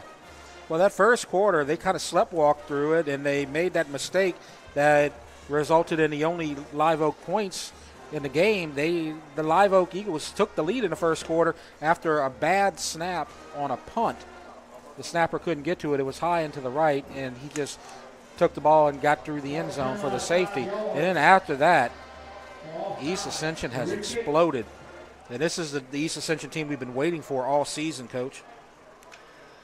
Well, when you have athletes, a lot of times it's not what you coach them to do, it's just what they can do with their ability. Yep. And it's a short kick, and it's still on the ground, and that's not going to be a touchdown. They're going to pick it up on the spot, I believe. And so it's going to be East Ascension's ball at the 20-yard line. This is just crazy as Shaquan Isom made the recovery. It's just falling apart. On the ground. Yeah, it was Shaquan Isom who picked it up, but I don't think you can advance. Or are they going to call that a touchdown? Let's see. It is a touchdown. It is a touchdown. So Isom's got the TD. They're setting up for the extra point. Well, the ball is spotted at the 20. Okay, I got confused there. It's not a touchdown. It's not a touchdown. See, what confused me was Live Oak's setting up for the PAT on defense. Basically, in order for you to pick that thing up, it has to be a fumble. And that is a muff right there. That's what I thought. That's exactly what I thought, Coach. But what confused me was they were preparing for the PAT down at the goal line. So I'm like, is this a touchdown? Well, and then the other thing that, that was a pretty long shot for us and the East Ascension fans. And you may, and some people might not be aware of the muff rule. That goes all the way up to the NFL. Yeah. That you cannot, if you go to catch a punt and you do not handle it. As you see the flea flicker, and that's the touchdown right there. Look at this, as the catch made by number 36, Caleb Davis, the fullback. Wow. Can you believe that, Coach? A fullback on the flea flicker. And just a very well executed play. Big man right there, right down the line. Nice little chunk by Gotro. 34-2. That's 5 touchdowns in 5.5 minutes, Coach. 7.5 minutes, Coach. Wow. Just a total this game has gone from a defensive struggle to out of hand in about a little over half a quarter. So, the rule on that last play was if the ball is muffed on a punt or a kickoff return, not fumbled, muffed, where he doesn't catch it clean, then it cannot be returned. Only a fumble can be returned for a touchdown in the kicking game. And the extra point is good, so it's 35-2. We need a break right here because I'm tired of calling touchdowns. So it's 35-2, EA with the lead. You're watching the REV Game of the Week. The athletic training staff of East Ascension High School would like to thank Ascension Equipment, Our Lady of the Lake Health, Piku Builder Supplies, Ross Downing Buick GMC, Walk-Ons, We Live for This, Glaze, Heating and Air, SKR Construction, Austin Fire Systems, for their support of our EA Sports Medicine Program. From 2-0 as we started the second quarter to 35-2 with 4:33 left to go before halftime. What was looking like a nail-biter has now turned into a comfortable lead for East Ascension, a very comfortable lead for East Ascension. Well, and I just don't understand it. My wife has come to the first game. Yeah. And she is claiming the responsibility of the outcome of this game all on her. Well, she's not wrong. And here's the question right here. You got the ball at the 45 where you're kicking. Do you try to do an onside kick right here? I mean, you're on fire right now, and if you can get this game completely out of hand, they don't do that. They're going to – I think he was trying to kick it through the uprights right there. So there was an unsportsmanlike penalty against Live Oak on the touchdown, the flea flicker pass to Davis, and so that's why the penalty was assessed. And whenever you're trying to do those trick plays, what's amazing that I found out over the years? What's that? You practice them once or twice, the kids will execute them perfectly. You know why? Because they want to be able to do it again. And we just showed you all the young ladies who are going to be on the homecoming court. There they are right there as they are getting ready for their moment. But that's in 4-something on the clock as Live Oak moves the ball first down on the nice pitch and catch from Caden Jones to Landry Smart. First down for the Eagles. You had 2 quick touchdowns on passes by Gotro, and then you had the strip and score, and then you had the flea flicker. And I know I'm missing a touchdown at somewhere in there, but the floodgates have opened, and Live Oak's trying to shut them, and that was nearly picked off on the deflection by Traven Richardson, excuse me. So that's going to bring up second down with 4:03. Well, that's the second slant in a row that should have been successful for him. And for not necessarily real big yardage, but it was first down yardage both on both throws. So after this play, we're going to give you another score update from another game that a lot of people are paying attention to in Ascension Parish. Jones on the keeper, and that's close to another first down. It's going to be third down and about 1. So that score update from the pit, 14-0 Sandoval. So Sandoval trying to get to first place in the first half. And Dutchtown, they're big fans of Sandoval tonight because they could get themselves into a position where they could be playing for a district title next week on the REV Game of the Week, right here against East Ascension. There you go. Well, we have loaded up on the right there with the tight end and wing back. And it's going to be a first down as looks like number 40, Gavin Clayton made the tackle, along with a couple of other Spartan defenders. So Live Oak moving the ball. They moved the ball on their opening drive. They have not looked terrible on offense. It's just they've given up a couple of big touchdowns and a couple of big plays on special teams has kind of just caused all the problems here tonight. Well, in Live Oak, I'm going to tell you the quarterback runs hard. Jones. Yes, he does. Caden Jones. 3 wide receivers out there wide to the wide side of the field. And going to do the keeper up the middle, and eventually touched by Clayton. He'll get credit for the tackle. So to start this drive, you had a couple of slants. Yeah. That means that ball's going to come out kind of quick. You know, the routes they just ran were down the field a little bit, and the quarterback just did not have enough time right there. Maybe need to go to something a little shorter in the passing game so that quarterback can get that ball out of his hands a little quicker. 2nd and 9. Ball at the 48 of the Spartans.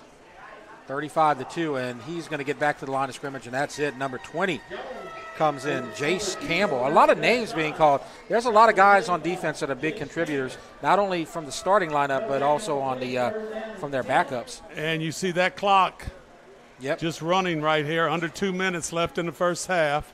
Now at halftime, Coach, we're going to get the homecoming presentation. The Queen will be crowned, and we're also going to be joined by Carrie Minge from East Ascension, as you see the girls right there, the group shot of all the young ladies. Boy, don't you think this is the time of their life? Absolutely. One of them is going to be the Queen. Court. 3rd down and 9, and kind of led the receiver a little too much, trying to get it to Moyer. So it's 4th down with 1:18 left, and they're going to choose to punt. So just I'll say it, a disaster of a second quarter for with all due respect. Well, you had people in the kicking game, you had people on defense, and you had people on offense were involved in the scoring for East Ascension. Yep. And sometimes it is hard to stop. And here comes the pressure, gets it away. Going to bounce in front of the returner, and that's going to be really a great punt as it's down great right there by number 54. Live Oak, outstanding. That was Jacob Tibbetts who downs it inside the 2-yard line. That referee, look at it. He's pointing at the ground. Yes, we are 1 yard from the end zone here, folks. Update from Dutchtown. Dutchtown leads Dedham Springs 24-0. So Dutchtown's doing their part, Coach. Santa Ma's doing their part. And East Ascension's routing Live Oak in the second quarter. So a big night for Ascension Parish on the East Bank. So far, so good. You know, for the Spartans and Dutchtown, the Gators. So what you going to do right here? Probably just take a knee or just kind of just surge ahead. Do you have a tush push in your repertoire? I don't know about handing that rock off. There's the bull. Yep. There's the bull. Joseph? Is that Aiden Joseph? That's Joseph right there. So one more play similar to that, and that'll be the end of the first half. Remember, halftime show will be the homecoming queen and Carrie Minge to do the discussion about what they did this week over at Well, I didn't like the way the big man was carrying that ball like it was a loaf of bread. Well, I would prefer the quarterback sneak. Well, they got a little space now, so you could just take a knee right here. We'll probably see that.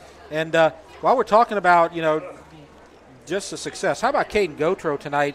Got 3 touchdowns in the first half. And how about the receiver, Jackson Chasson? He has had a career night tonight with 2 nice touchdown catches and runs. Everything's kind of, I know when they go in there, they're going to have to be very exciting. And I think one of the main things you have to do as a coach, congratulate him. You did an outstanding job. let's get in here this second half. Let's finish this thing off and see if we can get in the playoffs next week. And they are in the right direction. They lead 35-2 at the half. We're going to take a break and then have homecoming. You're watching the Rev Game of the Week. REV Business started small in 1935. We built our reputation by providing hometown service with Louisiana hustle. For nearly 90 years, we've expanded across our great state, through the swamps and across the Mississippi, bringing fiber optics from the capital to the North Shore, all to connect your business with the world. REV is about big business technology with small business personal service. For a limited time, get up to $300 off business services. Call or visit us today at letsrev.biz. Looking for an extraordinary education opportunity? Introducing Ascension Public School's Early College Option Program, where you can earn a high school diploma and an associate's degree from River Parishes Community College at the same time. Experience the best of both worlds as high school seamlessly blends with college coursework in a rigorous yet supportive program. Yet stay connected to your home high school through clubs, organizations, and sports. And here's the best part. Students pay no tuition or textbook costs. Ascension Public School's Early College Option Program, where your future begins today. The best way to recruit for at-home tailgating is Chris's Specialty Foods. Wings, burgers, briskets, steak, and boudin. All of the 5 stars are at Chris's Specialty Foods. Millerville, New Orleans, Prairieville, and Frisco. Everybody loves Chris's authentic Cajun meat. This baby will get your heart racing as much as your slick new devices do. Switch to REV. No contracts, no data caps, no nonsense. Just all fiber internet all the time. Build your plan at letsrev.com. Let's Rev. Internet speed so fast, you're going to need seatbelts for your sofa. Switch to REV. No contracts, no data caps, no nonsense. Just all fiber internet all the time. Build your plan at letsrev.com. Let's Rev. Chris's Specialty Foods has been making Cajun meat products for almost 30 years. We do all the prep work so people can have home-cooked meals without spending all day in the kitchen. Everything is done ourselves. With 3 locations in Louisiana and a 4th in Texas, we needed all of them connected to the same system.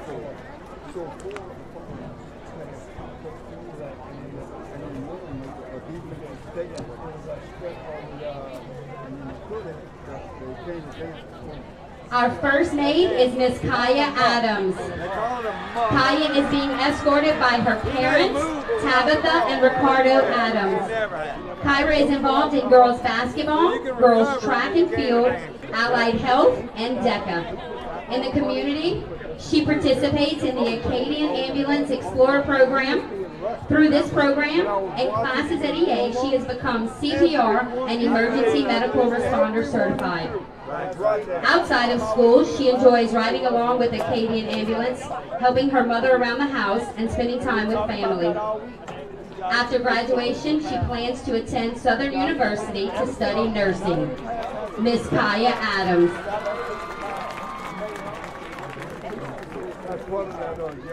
Our next maid, Miss Alexandra Babin. Alex is being escorted by her parents, Chris and Tracy Babin. She is involved in Spartanettes, Allied Health, National Honor Society, Beta, Yale Leaders, Fellowship of Christian Athletes, Student Council, and Senior Mentors. She participates in many church events and volunteer opportunities through on-campus service organizations. Alex is co-captain of Spartanettes, treasurer of the National Honor Society, senior class senator, and Student of the Year finalist. In her spare time, Alex enjoys volunteering at medical facilities, reading, and spending quality time with friends and family. After graduation, she plans to attend Louisiana State University to major in biochemistry with an ultimate goal of becoming a doctor. Miss Alexandra Babin. Our next maid, Miss Alea Brown. Alea is being escorted by her parents, Monique Brown and Shedrick Parker. She is involved in Beta, Health Occupation Students of America, National Honor Society, and Allied Health. She is a 3-year member of EA Cheer and is a Yale leader. Alea is an academic letterman for maintaining over 3.5 cumulative GPA. She is CPR certified and has earned certification as a patient care technician. In her spare time, Alea enjoys cheerleading, spending time with family, coaching younger kids, and volunteer work. After graduation, she plans to attend Fran U to pursue a nursing degree. Miss Alea Brown. Our next maid, Miss Kiara Butler. Kiara is being escorted by her parents, Desiree and Nick Hilliard. On campus, Kiara is a Yell leader, a senior mentor, a member of the Tabletop Club and National Honor Society. She serves as Vice President of the Student Council. In her spare time, she works with children at a local after-school program, enjoys expressing herself through painting, and also enjoys spending time with family and friends. After graduation, she plans to attend Southeastern University to become an elementary school teacher. Miss Kiara Butler. Our next maid, Miss Chloe Bynum. Chloe is being escorted by her parents, Tanya and Kevin Bynum. She is a Yell leader, a member of the National Honor Society, and a 4-year member of the Spartanettes. She has lettered in both academics and Spartanettes. Chloe has been awarded various academic awards, most notably a scholarship to Mississippi State University. In the community, she volunteers within her church and participates annually in Toys for Tots. In her spare time, she enjoys working, dancing, and spending quality time with her friends and family. After graduation, she plans to attend Mississippi State University to pursue a degree in chemical engineering. Miss Chloe Bynum. Our next maid, Miss Chasta Carter. Chasta is being escorted by her parents, Calvin Carter III and Natasha Bouzaire. She participates in the Distributive Education Clubs of America here at East Ascension. She has earned certifications in CPR, ServSafe Food Handler, and is working towards a customer service certification. Chasta serves the community by volunteering at True Light Worship Center, and in her spare time enjoys working, shopping, and helping her mother. After graduation, she plans to attend Southern University to pursue a bachelor's degree in nursing. Miss Chasta Carter. Our next maid, Miss Latrell Hines. Latrell is being escorted by her parents, Lakeitha Miller and Kentrell Hines Sr. Tonight, she is involved in Beta Club, Allied Health, Health Occupation Students of America, and is a senior mentor and Yell leader. Latrell has earned CPR and emergency medical responder certifications here at EA. In the community, she participates in the Four Seasons Garden Club and volunteers her time for the Flower Fest organization. When not in school, she enjoys working at a local preschool and cheering on the Spartans. After graduation, she plans to attend Southern University to pursue a bachelor's degree in nursing. Miss Latrell Hines.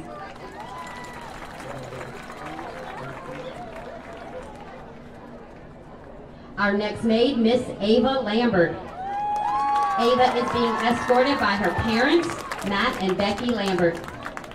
She is a 3-year participant in Allied Health and is a Yell leader. Ava is a 4-year member of the Lady Spartan soccer team and has received second team all-district honors.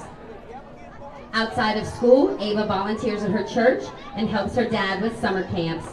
She also enjoys playing soccer for Ascension Flight, hanging out with family, and getting lost in a good book. After graduation, Ava plans to enroll in courses at Acadian Ambulance to become a first responder. Miss Ava Lambert. Our next maid, Miss Tyler McLaughlin. Tyler is being escorted by her parents, David McLaughlin and Tanya Castle-Faison. Tyler has lettered as a 4-year member of the EA cheer team and is an active member of the EA Yell Leaders. Through coursework, she has obtained certification in CPR. She serves her community by volunteering with Special Olympics and participating in fundraisers to help the Ascension Parish Sheriff's Office. Outside of school, she enjoys cooking and spending time with family. After graduation, she plans to attend college to pursue a business degree in order to attain her dream of opening restaurants around the world. Miss Tyler McLaughlin.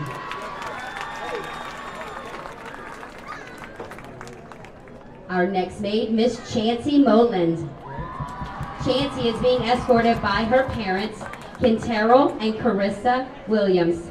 She is a member of the National Honor Society, Future Business Leaders of America, Yearbook Club, Young Leaders, and Lady Spartan Basketball. She has earned certifications in Business Retail, Microsoft Word, and Micro Enterprise. Chancey enjoys volunteering at her church and giving back to her community. In her spare time, she plays basketball and is always working to become a better version of herself. After graduation, she plans to attend Southeastern Louisiana University. Miss Chancey Moland. Our next maid, Miss Skyla Rand. Skyla is being escorted by her parents, Jeff and Emily Rand. She is a 4-year member of the Lady Spartan volleyball team. Skyla has been offered an athletic scholarship to play volleyball at Pearl River Community College. Outside of school, she volunteers at Little Learners Daycare with her teammates. She also enjoys spending time with her family, shopping, and being outdoors. After graduation, she will attend Pearl River Community College to continue her volleyball career, and later plans to become a cosmetologist. Miss Skyla Rand. Our next maid, Miss Olivia Ronsonet. Olivia is being escorted by her parents, Joseph and Amy Ronsonet. She is a member of the gymnastics team, National Honor Society, and Yale Leaders. Olivia is a 4-year member of the cheer team and currently serves as captain. She is passionate about cheer and continues to develop her stunning skills in hopes of becoming an LSU cheerleader. She gives back to her community by participating in church activities like clothing drives and summer camps. She also enjoys working for Safe Harbor Learning Center, reading, and traveling. Her future plans include pursuing a degree in child psychology and social work. Miss Olivia Ronsonet. Our next maid, Miss Audrey Soulier.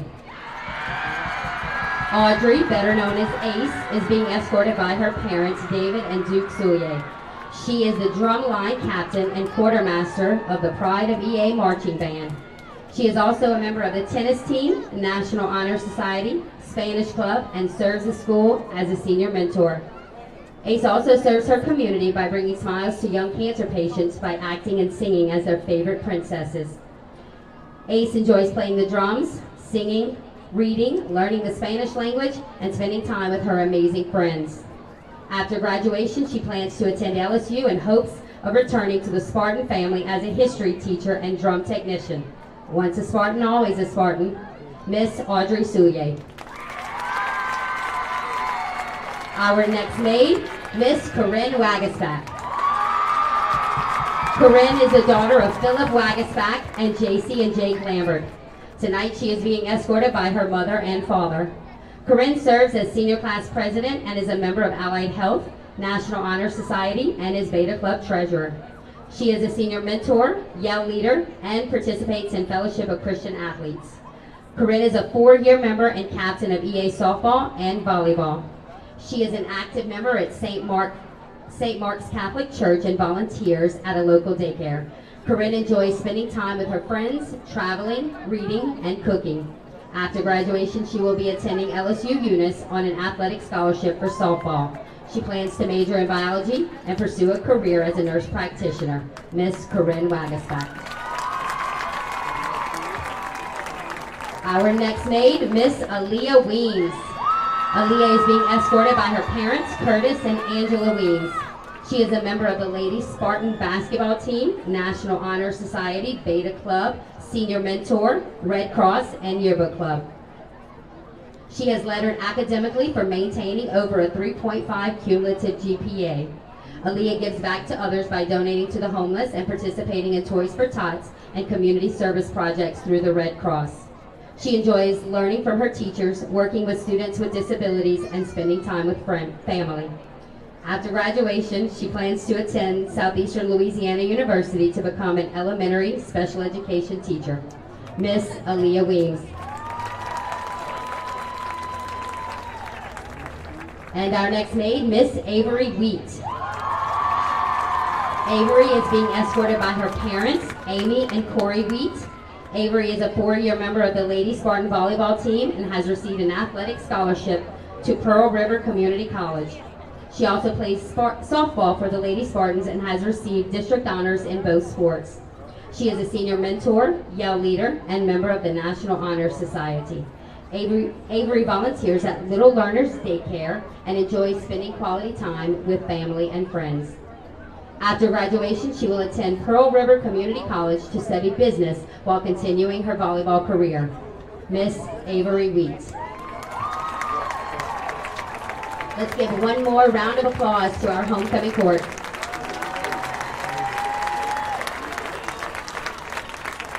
At this time, we would like to introduce this year's homecoming king.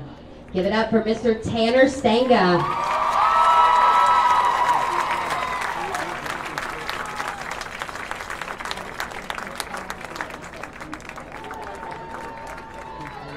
Congratulations, Tanner. Spartans, help us welcome back our 2022 homecoming queen, Miss Kiara Lynn Irvin, who is joining us this evening to help crown this year's queen.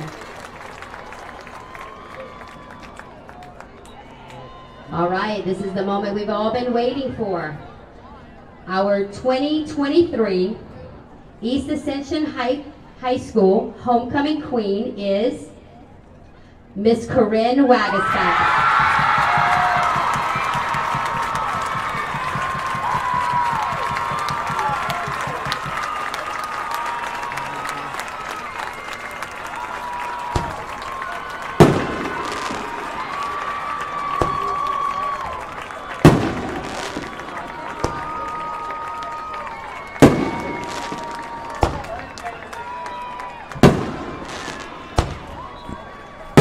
So our 2023 homecoming queen at East Ascension has been crowned, Corinne Wagaspak, and will join King Tanner Stanga in just a moment as a big moment for the family and for East Ascension as we're going to go back to the and this year's homecoming queen.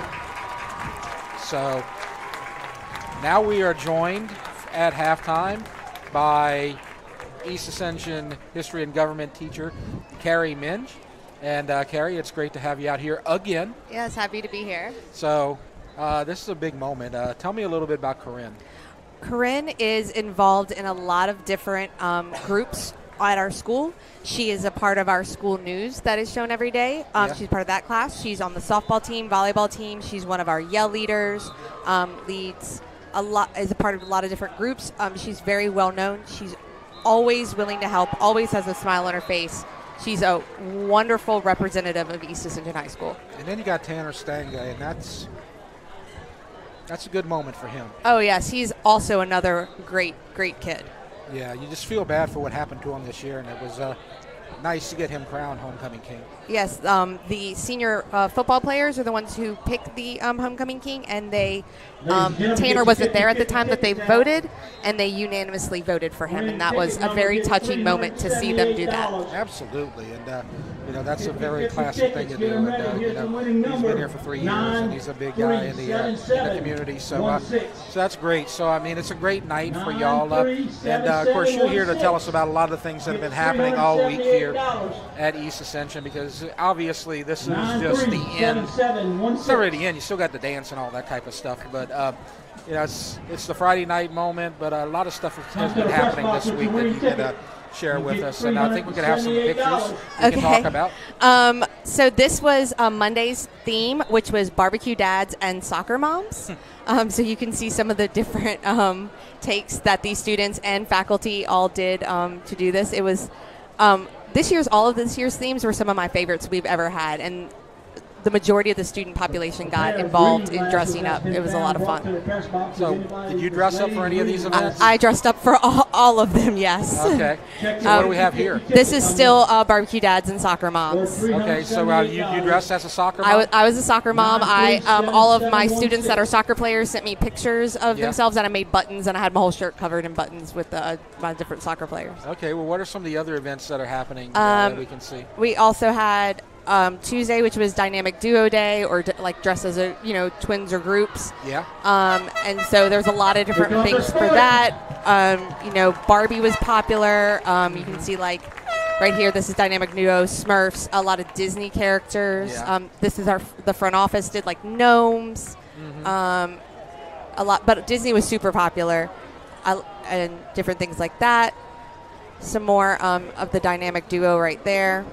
These are pictures of our like best dressed, our winners. A lot of them that won, as well as that. More of those. Yeah, there's Corinne right there, dressed as Meredith Grey from Grey's Anatomy in the Scrubs. Actually, second on the bottom. My favorite was the construction crew. That was like, because our school is being rebuilt right now, so they dressed as the construction crew. That was a really good one as well. And so you can see some of the different ones that they came up with. We have Dynamic Duo Day every year, so it's one that most of the kids kind of like really get into. My hallway dressed as Barbies, and Jamie Andrews, who runs a lot of our spirit groups, was the Barbie Dream House. So she dressed up as a giant house. It was really funny. Yeah. This is Bikers and Surfers, which is from a movie called Teen Beach Movie. I'm very familiar. So the juniors and seniors were all bikers, and then the freshmen and sophomores were surfers. Okay. So we're going to continue talking about that. The second half kickoff's coming up in a moment, but like we're going to still show the shots. So we're still getting more surf. This biker who wasn't an actual biker, he did his motocross biker. That was a kind of funny. I chuckled. Oh, this is dressed like your favorite teacher, and teachers either dressed like themselves, or a lot of us dressed as, there I am in my cheerleader uniform, dressed as students. Yes. Nice. So some of us dressed as students. The office all dressed as students out of dress code. That was really cute. Oh, that's great. And did you have any other events that you want to talk about? We can show some shots between the players right here. Last night was the parade. Did y'all? That was around the stadium. Do we have any shots of the parade? No one. But I think we're going to. Sorry. No. We had a parade and a pep rally last night. Okay, there you go. That's teacher and student day. And then after school this day, we had the parade around the stadium, and then we did a pep rally here at the stadium where we crowned Tanner as king. Yeah. There's Tanner and his mom. She dressed like him. We wrapped her leg up. On the right side in the middle there. So we have a few more shots as we go along here, but since we're auditioning to replace Coach Swack next year. Oh, I've been waiting for my shot. Why don't you talk about what you saw in the first half here? Well, I mean, I started off a little rough. We were 2-0 from 2. The score was 2-0. Thank you for a minute there, and then we just, I guess we had like a good light under us to turn it around, and we kept going. And I joked that I'm not sure if we have enough fireworks if we keep scoring the way we have been.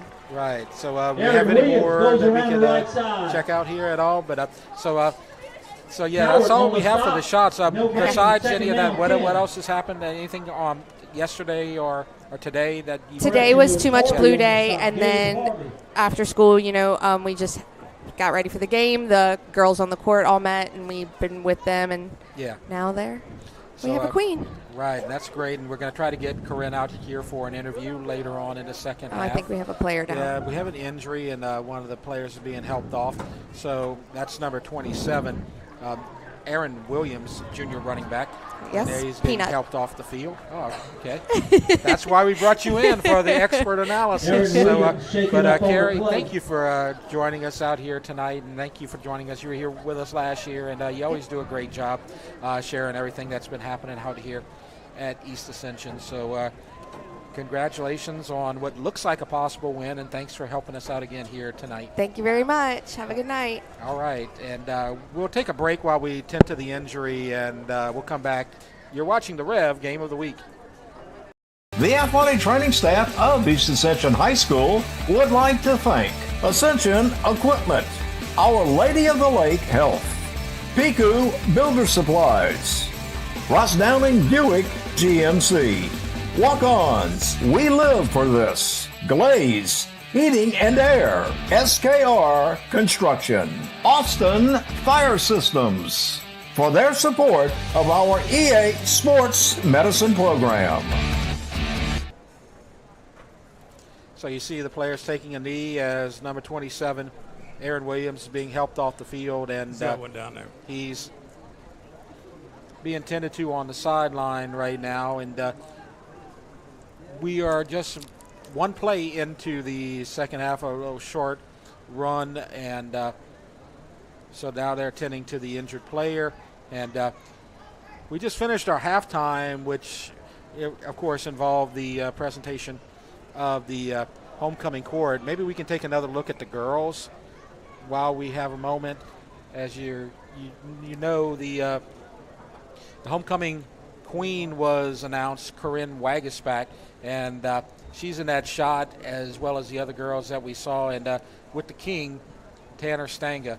And so Corinne Wagisback and Tanner Stanga are the royalty at East Ascension. That was a great story. I don't know if you were here or heard what she was saying, that Tanner Stanga was not involved in the vote. They voted while he was away, and the senior football players voted for the king, and he was a unanimous winner.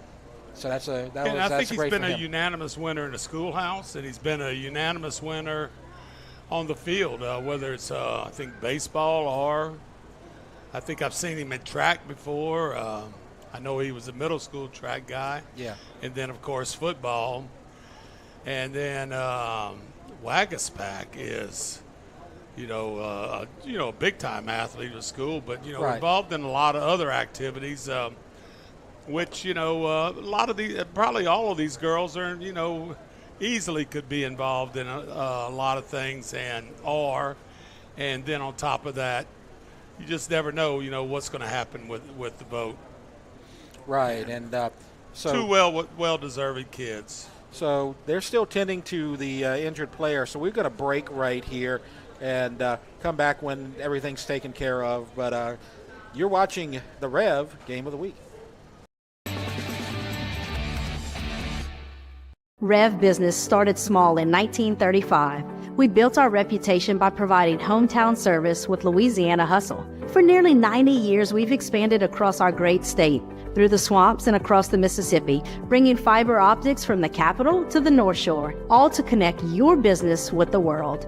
REV is about big business technology with small business personal service. For a limited time, get up to $300 off business services. Call or visit us today at letsrev.biz. Looking for an extraordinary education opportunity? Introducing Ascension Public School's Early College Option Program, where you can earn a high school diploma and an associate's degree from River Parishes Community College at the same time. Experience the best of both worlds as high school seamlessly blends with college coursework in a rigorous yet supportive program. Yet stay connected to your home high school through clubs, organizations, and sports. And here's the best part. Students pay no tuition or textbook cost. Ascension Public School's Early College Option Program, where your future begins today. The best way to recruit for at-home tailgating is Chris's Specialty Foods. Wings, burgers, briskets, steak, and boudin. All of the 5 stars are at Chris's Specialty Foods. Millerville, New Orleans, Prairieville, and Frisco. Everybody loves Chris's authentic Cajun meat. This baby will get your heart racing as much as your slick new devices do. Switch to REV. No contracts, no data caps, no nonsense. Just all fiber internet all the time. Build your plan at letsrev.com. Let's Rev. Internet speed so fast, you're going to need seatbelts for your sofa. Switch to REV. No contracts, no data caps, no nonsense. Just all fiber internet all the time. Build your plan at letsrev.com. Let's Rev. Chris's Specialty Foods has been making Cajun meat products for almost 30 years. We do all the prep work so people can have home-cooked meals without spending all day in the kitchen. Everything is done ourselves. With 3 locations in Louisiana and a 4th in Texas, we needed all of them connected to the same system for point of sale and telephone. REV Business set us up, and it's been a game changer. They have everything as national companies, but with real local service. REV Business is authentic Louisiana, just like Chris's.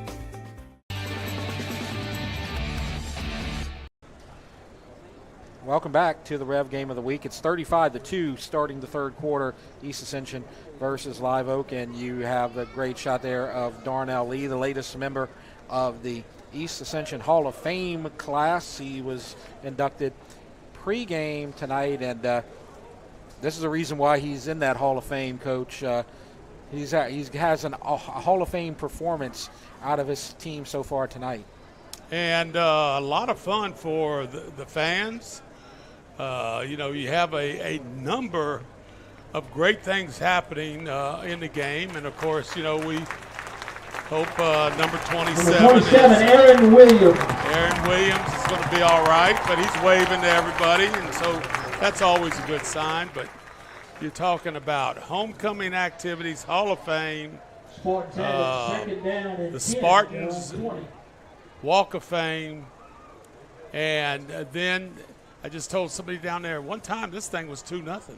Yeah. Maybe after this play right here, we can get another shot of the Hall of Fame and the Wall of Fame members after this play on 2nd down and 10. And I also have an interesting stat to share with you from the second quarter. As the handoff, that's Chasson, I believe. Jason Blackburn around the left side. Actually, it's number 5, and that is Blackburn, number 6. So let's look at the Hall of Fame inductees, and you see Roger Hutchinson and Big Darnell Hutch. Lee. Big Hutch was playing offensive line when I got to Santa Ma. And in the Wall of Fame inductees, Tommy Trahan and you know what? Jamie St. Pierre. These bottom guys, this is what makes Ascension Parish a great place to teach, to coach, to live, to work, and to play sports, is because of people like those two guys. They're all over the place. And now we have the reverse to Chasson, and he's got a first down. He's having a career day. But when we talk about career days, I want to bring up one other name for you, Coach, and I've got a stat for you as this play is going to actually be called back. Great eyes right there, Coach. But I want to talk about a stat here that our friend Patrick Wright, who is covering the game for the Advocate, gave me. Caden Gautreaux, you want to know his second quarter statistics? I'm going to say 4 for 4. He was 4 for 4. You kidding me? 169 yards. How many touchdowns? I'm going to say 2. 4. 4. 4 for 4 with 4 touchdowns. I must have missed all these fumble recoveries and everything else, but I'm going to tell you, can you get any better than that? No. I think that's a perfect score on the quarterback rating system. That's great job, son. Yep. And now the little swing pass right, trying to cut, and good pursuit there and tackle. Great job there by Live Oak. I'm going to tell you, you talked about Live Oak's defense. Well, probably one of the things that watch the pursuit. There's 1, there's 2, there's 3, 4, 5. Here's another one, 6 coming in. Yep. You get that pursuit from that defense right there, and it always gives you that running back, that receiver try to cut back. And if you're a step or two late, it may be gone on the outside. So it's a 2nd down and long. It's going to be about 18 to go for a first down. We are about to get to our interview with Corinne Wagaspak, homecoming queen at East Ascension. We're going to see what happens here on the next couple of plays. Either after a first down or a punt, we're going to bring her in. All right, there's a timeout. We can actually bring her in right here. So let's trade out the microphones and bring Corinne Wagaspak into the game. We don't want to mess up your hair, and we can't mess up the crown. So, Corinne Wagaspak, welcome to your moment on broadcast television. Although I've heard from Carrie Minge that you're used to this. You're a television celebrity already, right? Oh, really? Oh, yeah, maybe on EA TV. So how'd you get into that? How do you like doing television? Oh, broadcasting is great. I love being able to be the first class at East Ascension to be able to put on this EA TV. We love going in every day with new ideas and new things that we can bring to just really spread all the news we can and all the pride we can to our school. Well, you seem pretty poised, so that's great, and I'm sure you do a great job. And we're just going to watch the game while this is going on, but we're going to talk to you about your whole experience here. Great. And really, the first question that I always ask is kind of like that standard question. As you see, a long pass downfield is nearly intercepted, but it's going to bring up 3rd down. So, When they called your name, was it a surprise? What was going through your head? Yes, I would say I was just like shocked. I was super shaky. Yeah. But I'm super excited and just grateful. So okay. Great. So tell me some of the things that you do here on campus besides the television broadcast. Yes, sir. So I actually play volleyball and softball here at EA. I'm involved in most of the clubs. I just became senior class president this year, and it's really been great connecting with all the new students. Mm-hmm. I enjoy going to FCA on Thursdays, and I'm also in Beta and National Art Society. And yeah, I love it there. I love it here.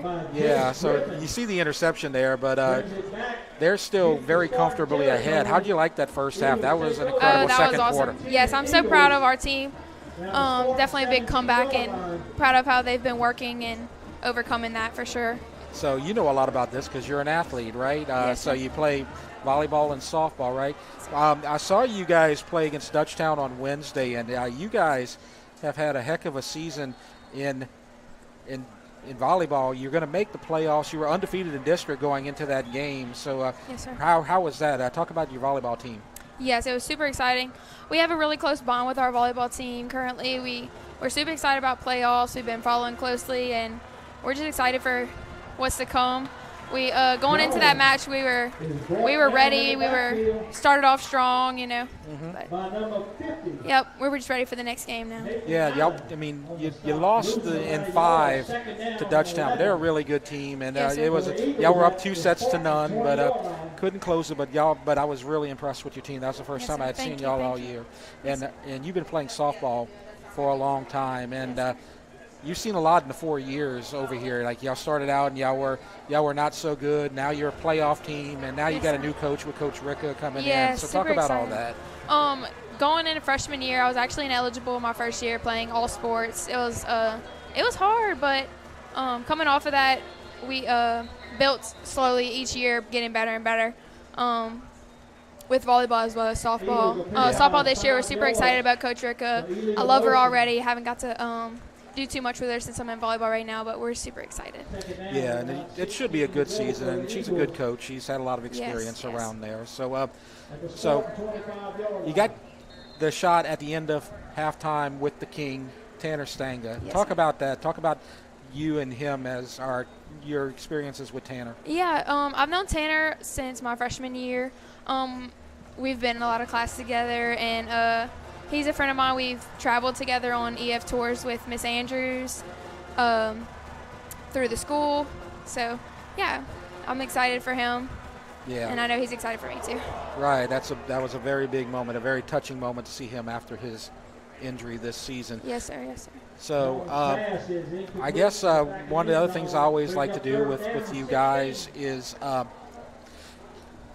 give you a moment because, this is your first chance to thank people. Mm-hmm. And so if you want to give a shout out to anybody out there that helped you get this and helped you accomplish everything, why don't you give this is your moment to tell everybody thank you. Yes, sir. I'm very thankful.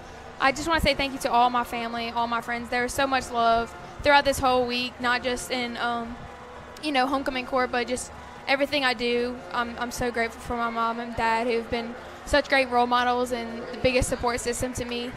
My friends, I have great friends that surround me with love, and I'm just really blessed. I'm really blessed. Yeah, it was a great moment, and you, of course, have a bright future as well. I mean, you're going to finish out your years at East Ascension this year, or what are you planning to do in the future? I definitely want to go into the medical field. I definitely have a passion for going into the medical field. I want to be a nurse practitioner. Okay. I like working with kids. I like working in emergency medicine, anything like that. So I'm excited to see what's to come. All right. So we have a 4th down, and they're going for it right here. So we'll see what happens right here, and then we'll kind of wrap things up. So quarterback throwing the pass short and incomplete. So they had the interception while you were here. So but then the defense made the stop. So So it's still 35-2, and still looks like it's going to be a good night for y'all, right? Yep. All right. So you're going to have tomorrow night and your big night, and then you're going to be done, right? Yep. Great week. So I'm glad you enjoyed it, and I'm very happy for you. And I know everybody out here is proud of you. And they picked a great queen, Corinne Wagesback. Thank you very much for joining us. Thank y'all so much. Thank you, everyone. All right. So that's our queen at East Ascension High School, Corinne Wagesback, and very calm and very collected, and did a great job with her interview. And it's good to have somebody out there who can help out and contribute and say a lot of good stuff out there. So our homecoming queen, and now a man who has never been a homecoming queen or king, right? Did you ever get one of those, Coach? Were you homecoming king?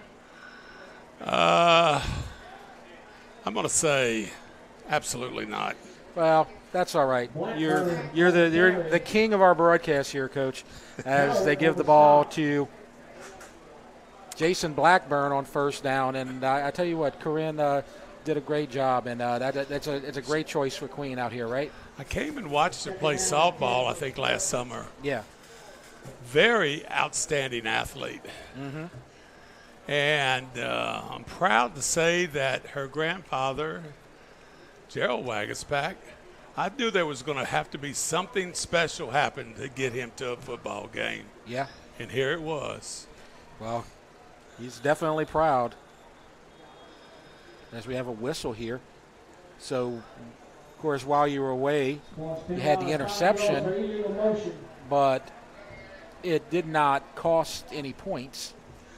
So it's still 35-2 halfway through the third quarter. And that's all you got to do is hold serve right now. Exactly. You know, the play that they scored on with the long run down the sideline, you know, after the completion going across the field,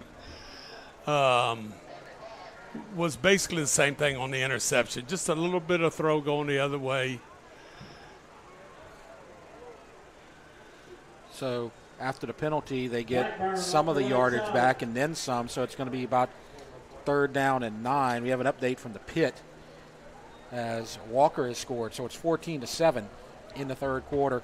Walker's a second-half team that made a big comeback on Dutchtown, so that game not over yet by any stretch.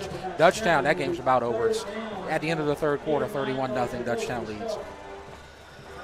Well, it's going to be interesting to see just exactly what happens because Santa Maria has had some of those tight games with East Ascension and Denham Springs. There's a pass complete for a first down to Chasson, and that time the DB is able to corral him after a first down. Chasson's been the man, but watch out here in the flat if you could see it. You know, out here, you know, you could have thrown that out there. There was your throw right there. Yep. On the money. That's Jack Peterson, number 8, that made the tackle for Live Oak. So neither game of the week on our schedule has been too competitive here tonight, but they're both in the favoring the right teams, as the Ascension Parish teams are leading the Livingston Parish teams in both games. You know, in talking with Hutch Gonzalez before the game, he just says, you know, it's just tough. Yeah. Oh, that was dangerous. It was a forward pass. We have what we call miscommunication right there. Yep. And if you're the coach, you go, it did not hurt. Let's get back in the huddle and let's go back to work. I guess when you're up 35-2, you might lose a little bit of your focus. You might be thinking, well, we got this one wrapped up, but you don't want to let this team back in the game. And they almost did with that interception, but the defense rose to the occasion. So it's 3rd down and 7 from the 43. Gautreaux looking deep, and Chasson's open, and he's wide open for the catch, and he's going to score again and make our score 41-2, pending the extra point. That's the 3rd touchdown for Chasson, Oh, no, that's actually not Chasson. That's my apologies. That's number 3. That's Brennan Thompson. So Brennan Thompson catches Gotro's 5th touchdown pass. And Brennan Thompson just got a flag. Yeah. But watch this throw. Nice release right there. And I'm just telling you, the blue 3 and the white 3, the blue 3 won the race right there. Yep. So I apologize to Brennan Thompson. You got to learn 3 how and to, 8 are close. You got to learn how to be a winner. Yep. And you don't need to, you're watching TV. This is not high school you're watching on TV. That's the NFL or colleges or whatever. Mm-hmm. Yeah, and they'll get that cleaned up before next week, because if you do that against Dutchtown in a more competitive game, that could end up biting you at the end, as there's a whistle. The extra point is no good, and they're just going to call it no good. And so we'll take a break. 41-2, 4:16 left to go in the third. You're watching the Rev Game of the Week. The athletic training staff of East Ascension High School would like to thank Ascension Equipment, Our Lady of the Lake Health, Piku Builder Supplies, Ross Downing Buick GMC, Walk-Ons, We Live for This, Glaze, Heating and Air, SKR Construction, Austin Fire Systems, for their support of our EA Sports Medicine Program. And our score 41-2 as the 5th touchdown pass from Caden Gotro, and the first from Brennan Thompson.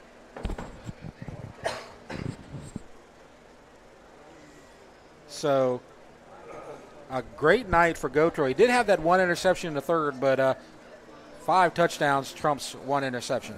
Well, this is a situation that if you are a play caller right here and you have the ability that these kids have to catch and throw that long pass, yep, a lot of things could happen. So right now we're going to take a look at the top 10 in Class 5A after Week 9. That'll be after this kick return replay. But in the numbers, number 1 is Edna Carr, number 2 is Destrehan. Edna Carr, are they unbelievable in New Orleans? They really are. Destrehan is in the same boat. Zachary has proven everybody that they could do it many years, and then Rustin. And then we're going to look at it again, some more after this play, as they're going to set up for first down at the 40-yard line, maybe the 41. And a nice slant dropped, and it's going to be incomplete, second down. Let's get that graphic back up as we can continue to look at the top 10. But you got up to Zachary and Rustin, and Zachary and Rustin are and Destrehan are going to be really tough teams. And then you got Karen Crow, who's been a 4A, 5A, and then Curtis, you say 5-2. Yeah, 5-2 with about 220 kids in school. Yep. Catholic High having not a great year, but, the playoffs come, and they're going to rise to the occasion. Brother Martin. And in East St. John, they lost to Destrehan, which is not a big curse. As you see the interception, and that's Isom. Gets it to the 40 and inside the 40, and the hits just keep on coming for East Ascension. Watch the drop by Isom, and I don't know how I've zeroed in, but if you could see this drop, he just watches the eyes of the quarterback, and he sees him coming back over the middle, and he's right there just like he's running the route. Great job by Ison right there. Coach, this is the East Ascension team that everybody's been waiting for all year. When they were within a touchdown of Zachary, when they were leading at halftime at Destrehan, when they played a really competitive game with Alexandria Senior High, everybody kind of just assumed that they were going to just, as you see the offensive coordinator right there, you just assumed that at some point they were just going to kind of be one of the top teams in the district, and it didn't turn out that way. Santa Maria beat them, and then Walker beat them, and now it looks like they're in playoff mode, I guess you would say. Well, they're going to have to be in playoff mode next week because they're playing a rival game. They're playing a team that is very good. Yeah. You saw movement there. Wallace was the back. And they've gone to the bench now. And Ja'Cory Mitchell, number 2. Well, actually, I believe that's another. That may not be Ja'Cory Mitchell. I believe that's one of the freshman quarterbacks. But we'll double check that with Loyson Porter if we get a chance. But we were told that some of the freshmen were going to get into the game. Well, I think, basically number 1 is still hurt. Yeah. And that's Hudson Browning, still hurt. Right. So big run, and that is going to be a touchdown. And number 2, that's Blackburn. They got number 6 Blackburn with the touchdown. And so now it's 47-2. And it is a rout at Spartan Stadium. So look at the nice run there and great blocking. And well, look how he's carrying that ball. Boy, I would point that out in the film session. Exactly how you're supposed to, with that thing tucked under there and high across the chest. And just a 10th grader right there. Yep, a lot of future on this team. They're all very young, and they got good players on the bench. Ramirez is going to kick the extra point. It's good, and we're going to keep it here with 2:48 left to go. It's 48-2. 48 unanswered by East Ascension, and we're going to keep it here and talk about some of the scores that we are keeping up with here in Ascension Parish. As we have an update at Santa Maria. Santa Maria kicks a field goal, so Jaro makes the field goal, and that makes it a 2-score game, 17-7. Santa Maria leads against Walker. Dutchtown after 3 quarters, 31-0. And I have no earthly idea what's going on in that game. Yeah. Jeff, but I'm going to just tell you, last week Santa Maria's offense didn't quite give their defense a chance in that second half right here where Dutchtown came on so strongly or whatever. So it looks like, defensively they have risen to the occasion, and offensively they're doing everything they possibly can to keep things going and to keep that defense off the field. And so the kickoff goes to the 6 and gets past the 20 and then tackled by number 20, Jace Campbell. And the clock is now in running time as it's a 46-point lead, and this game has gotten completely out of hand. So we are a couple plays away from the end of the third quarter, and 14-0 in this third quarter so far for the EA Spartans as the rout continues. High snap, and there's a new quarterback in the game, and he's going to go out of bounds. New quarterback in the game for Live Oak is number 12. He's a freshman, Kingston Johnson. And so you see the high snap, but he did a good job holding on to that. And you see the race out of bounds and taken out by number 1, Trenton Palmer, junior defensive back. And he's going to get about 4 on first down. So good run by the freshman quarterback. This will probably be the final play of the third quarter. And so the pass incomplete, trying to get it to number 9, Caden Fritter, as we run out of time in the third quarter. And so the clock will run out, and our score after 3, East Ascension 48, Live Oak 2, and we'll take a break. You are watching the REV Game of the Week. The athletic training staff of East Ascension High School would like to thank Ascension Equipment, Our Lady of the Lake Health, Piku Builder Supplies, Ross Downing Buick GMC, Walk-Ons, We Live for This, Glaze, Heating and Air, SKR Construction, Austin Fire Systems, for their support of our EA Sports Medicine Program. 48-2 as we start the fourth quarter. Jeff Porsche and David Swacker with you on homecoming night. Very happy homecoming night for East Ascension. Let's look at the middle school scoreboard, Coach. Well, just like the high school season, the middle school is running down where their week 1 game, which was transferred to the end of the season because of the warm weather. As you can see, Prairieville over Galvez at overtime, 20-14. Dutchtown over Bluff, 31-0. And I'm going to save that one for last. Central 24, Gonzales 14. Lori had a bye. And your champions, the Lake Lions, Coach Bruce Litchfield and his coaching staff at Lake Elementary School. Great job. Now, look, 54-52. That's crazy. As the pass on third down is complete to number 43, Hayden Ray. Johnson's pass is complete. And that's going to bring up a So fourth down. So, Jeff, the middle school have one more game, just like high school. But there's no playoffs in middle school. But Lake is clinched already. Lake has clinched. And, of course, what they would like to do is,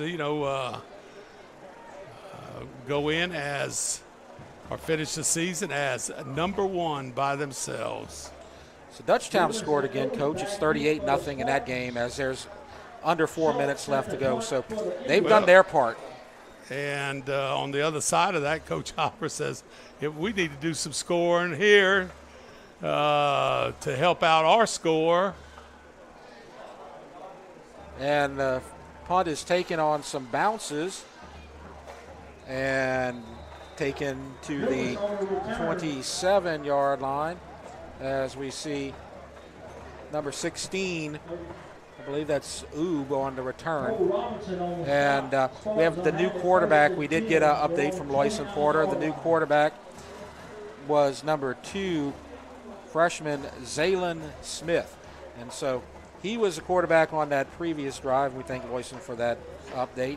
He's not on the roster. Of course, he probably wasn't expecting to play tonight, and nobody was expecting this to happen. And when you say thank you, I guess you're telling me thank you. I ran all the way down to the field and got that number. And halfway down, I forgot the number, so I had to run back up and get the number from you, run back down, and Zaylen Smith had already scored by the time I got back up in the press box. And there's some trouble with the snap, and Live Oak may have come up with this football. And they did. And it's a little wide to the left. And number 40 tried to get to it, Gavin Clayton, but could not. And so now it's Live Oak football inside the 15. At the end of 3, also still 17-7 over in the pit. And that's Santa Maria with the lead. And that doesn't mean running time, right? I don't think so. that fourth quarter is going to last about an hour. It's going to feel like an hour. Well, I guarantee the pit's going to probably be lit up, and I can only imagine it's going to be the best effort by both teams. Ought to be a heck of a football game going on over there. Yep, and that's Rosenthal. And I'm very happy for Santa Maria because they had a tough game last week. They had a shot to stay unbeaten, and really they lost after a not so good fourth quarter to Dutchtown, but they have responded really well tonight. Short gain. And as I say that, Walker scores a touchdown. 17-14. Right there. Probably looks like the first play of the fourth quarter. Probably.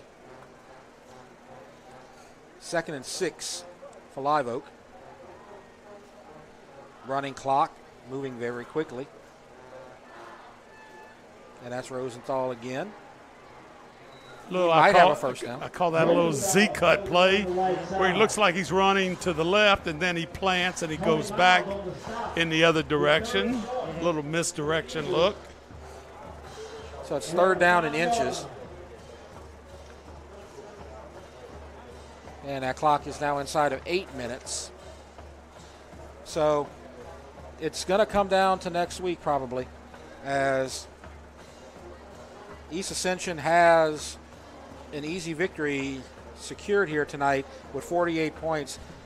That's their most points scored all season, as they had 44 against De La Salle, as they pass that up. And a pass high and incomplete.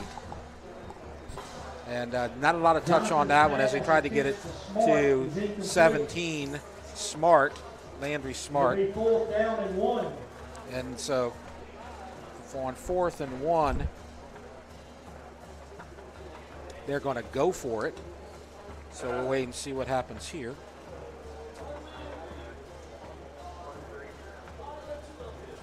See there's East Ascension East Ascension band having some fun.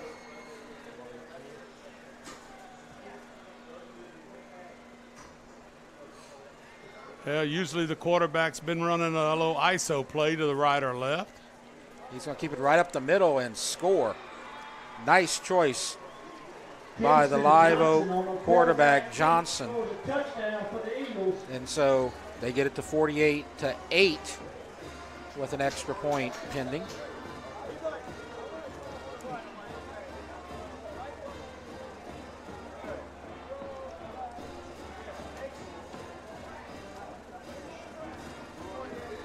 Extra point coming.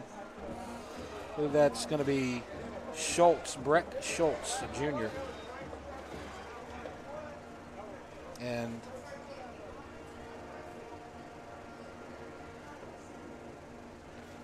the extra point is good.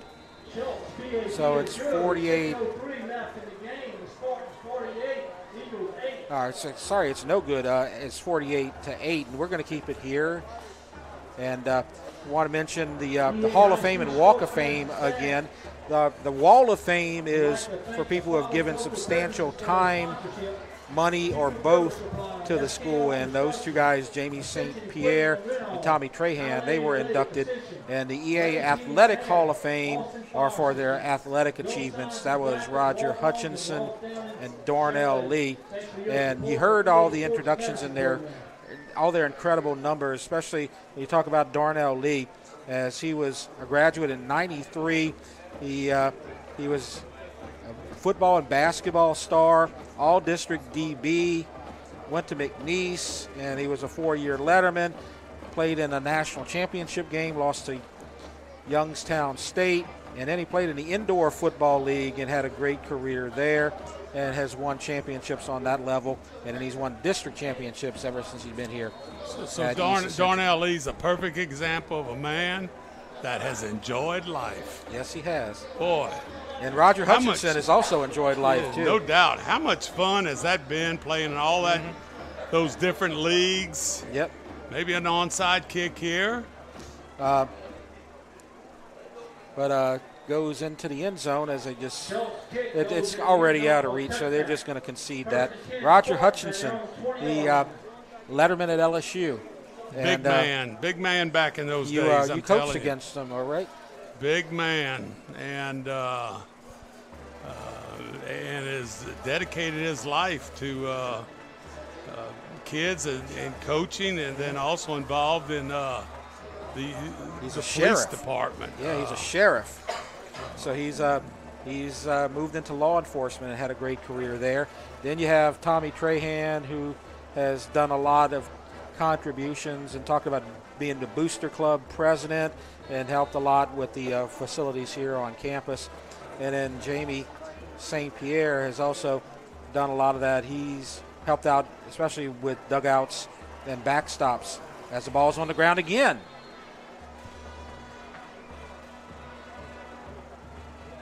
And it's Live Oak football again. So some misfires. They go under center here, Coach, and just dropped by the running back, I believe. That was Miles. Well, it looks to me like, the handoff was there, but it looks like Miles just did not have a big enough pocket right there. So Live Oak has football, and The extra point was actually called good, so it's 48-9. And the clock is running. Followed the cues from the public address there as Rosenthal is going to get the ball. You know, these are freshmen and sophomores and JV players that are in the game, Coach, right now. So that's kind of why you see the sloppy play. And I'm sure this is like a very tense moment for them because they weren't expecting to be out here on the field tonight. And Coach told me that before the game when he was up here, and he says we won the freshman game, but we didn't play a JV game. We just don't have enough people to be participating in a JV game. Rosenthal gets inside the 5-yard line, 1st and 10. And as we kind of wrap up, as we're inside of 2 minutes, as you see the replays, I want to again congratulate the queen who was crowned tonight, Miss Corinne Wagesback, and the king, Tanner Stanga, as we have an injured player down on the East Ascension side. So we're gonna keep it here and talk about some things we haven't been able to talk about. Let's get to the East Ascension schedule as we'll look at what's left. Right now they're trying to get into the playoffs. This win tonight might get them a little closer, maybe even into one of those last spots. They're at 30. They need to get to 28. This game's going to help a lot. But if they beat Dutchtown next week in our Rev game of the week, they will move up significantly. Even with a loss, you don't expect them to lose a lot of power points. So they're going to be close. It's going to be a close call for them to make a playoffs unless they beat Dutchtown. And I would say in the Dutchtown game, I think Dutchtown's going to be just as solid as they've been the last number of weeks. Yeah.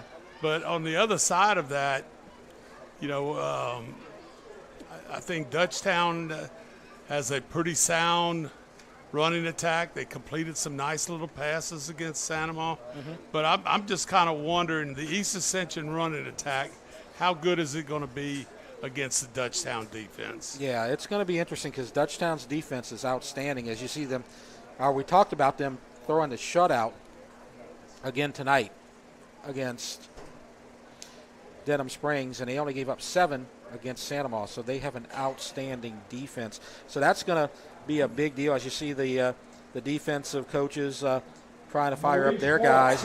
But on Live Oak, the Live Oak schedule, they were already in the playoffs, at least at this point, but this is going to drop them a little bit. And so they're going to be fighting for a playoff spot next week. And look what they get next week, Sanamaw. And Sanamaw is winning at Walker right now, or against Walker right now. So that's going to be a tough game. And I'm not going to say that's what it should be, but here you are at the end of the season, and your last game, let's just say it's a tough game. It used to be the Sanamaw EA game. Yeah. Here you are at the end of the season. Here we go. Watch us play first. Not quite in. A little short. And so I would say this game, Dutchtown and East Ascension, Sanamaw at Live Oak, needs to be some good games, and hopefully, winners there get to go in to the playoffs. Yes, and maybe even hopefully have a home game. And if Sanamaw can hold on and defeat Walker, that's going to be a game for a district title. So that's going to be even tougher for Live Oak because they're going to be they could possibly be playing a team that's playing for something right there, and that's never a good thing. And of course, this game means a lot next week that we're going to be at here at Spartan Stadium, Dutchtown at East Ascension, because Dutchtown could be playing for a district title, and East Ascension could be playing for their playoff lives. We're inside of a minute. The one thing that you don't have in this district, even though this game looks like it, is it looks like Scotlandville is just getting in Liberty are just an easy victory over there in the other league. Right, and the Baton Rouge 4-5A as the quarterback flushed, throws opposite side of his body, but a flag goes down as the pass is caught. There may have been a couple of offensive linemen. Johnson's pass is complete to Jack Peterson. There were about 3 offensive linemen in the end zone. Well, you got 3 yards, and it's inside the 1. And I'm not real certain. And it's an offensive hold. Well, that's not it. Yeah. They're not in the end zone. I mean, it doesn't matter if they're in the end zone. It's a 3-yard cushion. Yeah, and so the clock's going to run. Can they get another play off? 14-13. I don't know. I don't think they're going to get it off before the penalty is assessed. No, they stopped the clock now. You can see that. So they're going to stop it while they assess the penalty. So now 3rd and goal from the 14. And the referee gets it wound up. They will get a play off. The clock is now running at 12, 11, 10, 9, 8. Maybe the final play of the game. Can Live Oak get it closer? Caught. And a tackle made by number 13.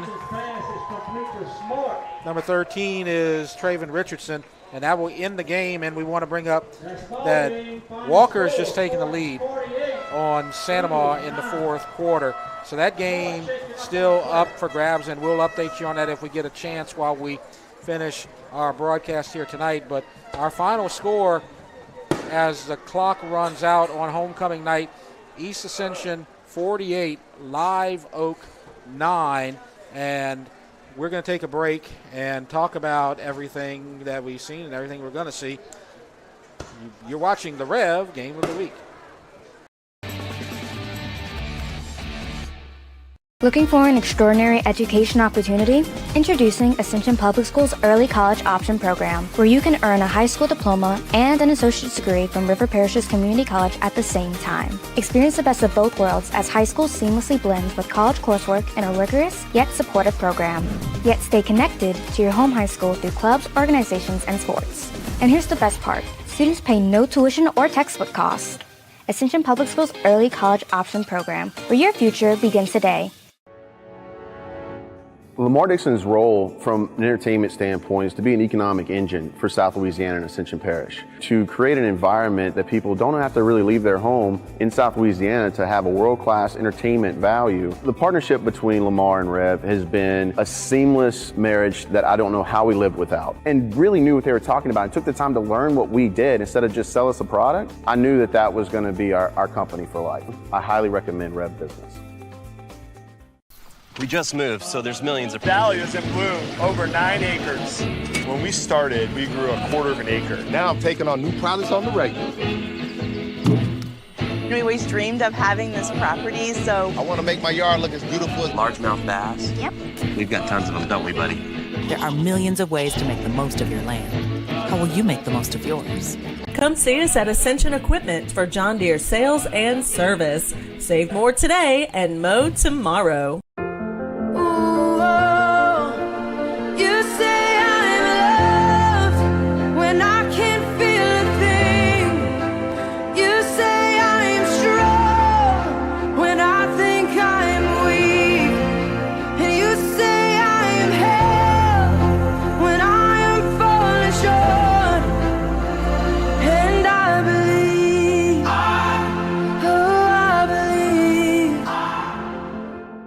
Piku Builder Supply, your one-stop lumberyard, provides an extensive selection of quality building supplies for your new construction and remodeling. We offer computer-aided estimating of your building and remodeling plans, as well as blueprint copies. From humble beginnings to becoming the industry leader in Gonzales and beyond, Piku proudly supports our local community because we believe in giving back to those who have had a hand in our success.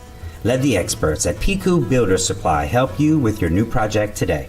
This baby will get your heart racing as much as your slick new devices do. Switch to REV. No contracts, no data caps, no nonsense. Just all fiber internet all the time. Build your plan at letsrev.com. Let's Rev. Internet speed so fast, you're going to need seatbelts for your sofa. Switch to REV. No contracts, no data caps, no nonsense. Just all fiber internet all the time. Build your plan at letsrev.com. Let's Rev.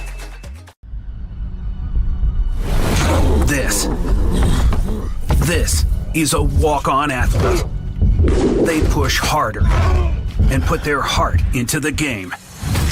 This is the passion we're built on. It's why we put our heart into creating game day with a taste of Louisiana.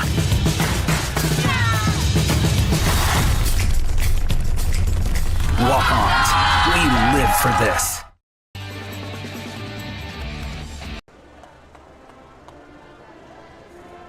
So you see the alma mater being played, so we'll keep it quiet for a moment.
So the alma mater from East Ascension High School on a victorious homecoming night tonight against Live Oak. Live Oak led 2-0 after the first quarter, and then East Ascension scored 48 unanswered.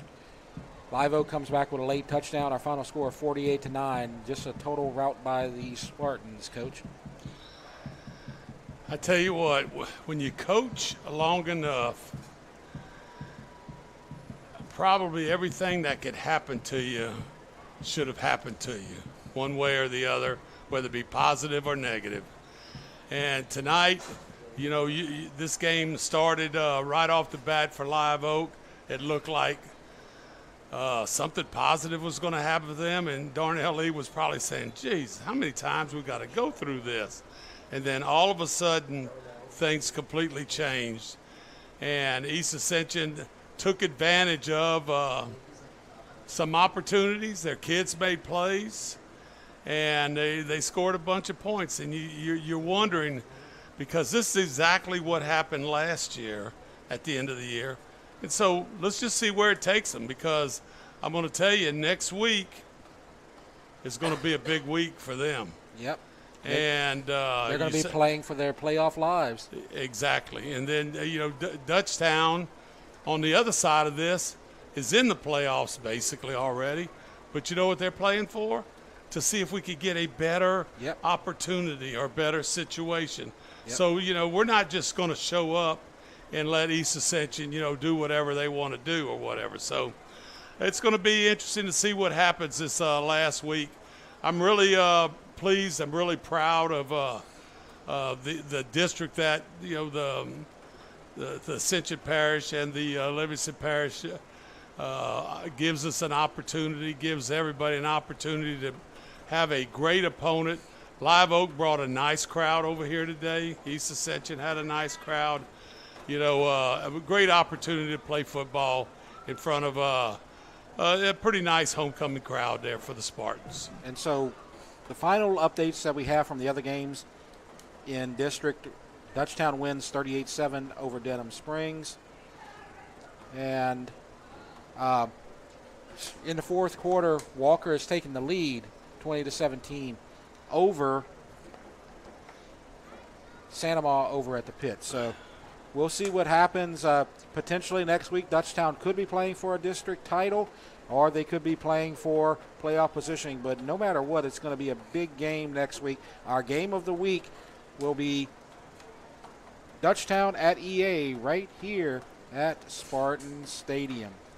And so we'll be there next week. Coach and Swack will take care of that. And we want to thank everybody, our director, Nolan Wagisback, our camera operators, Courtney Lawrence, Jake Voisin, and our producer, Lyle Boudreau, keeping us up to date with all the scores and keeping things flowing the way they should. Thanks you to everybody. That's going to wrap it up. Our final score, East Ascension 48, Live Oak 9. I'm Jeff Porsche. He's David Swacker. You have been watching the REV Game of the Week.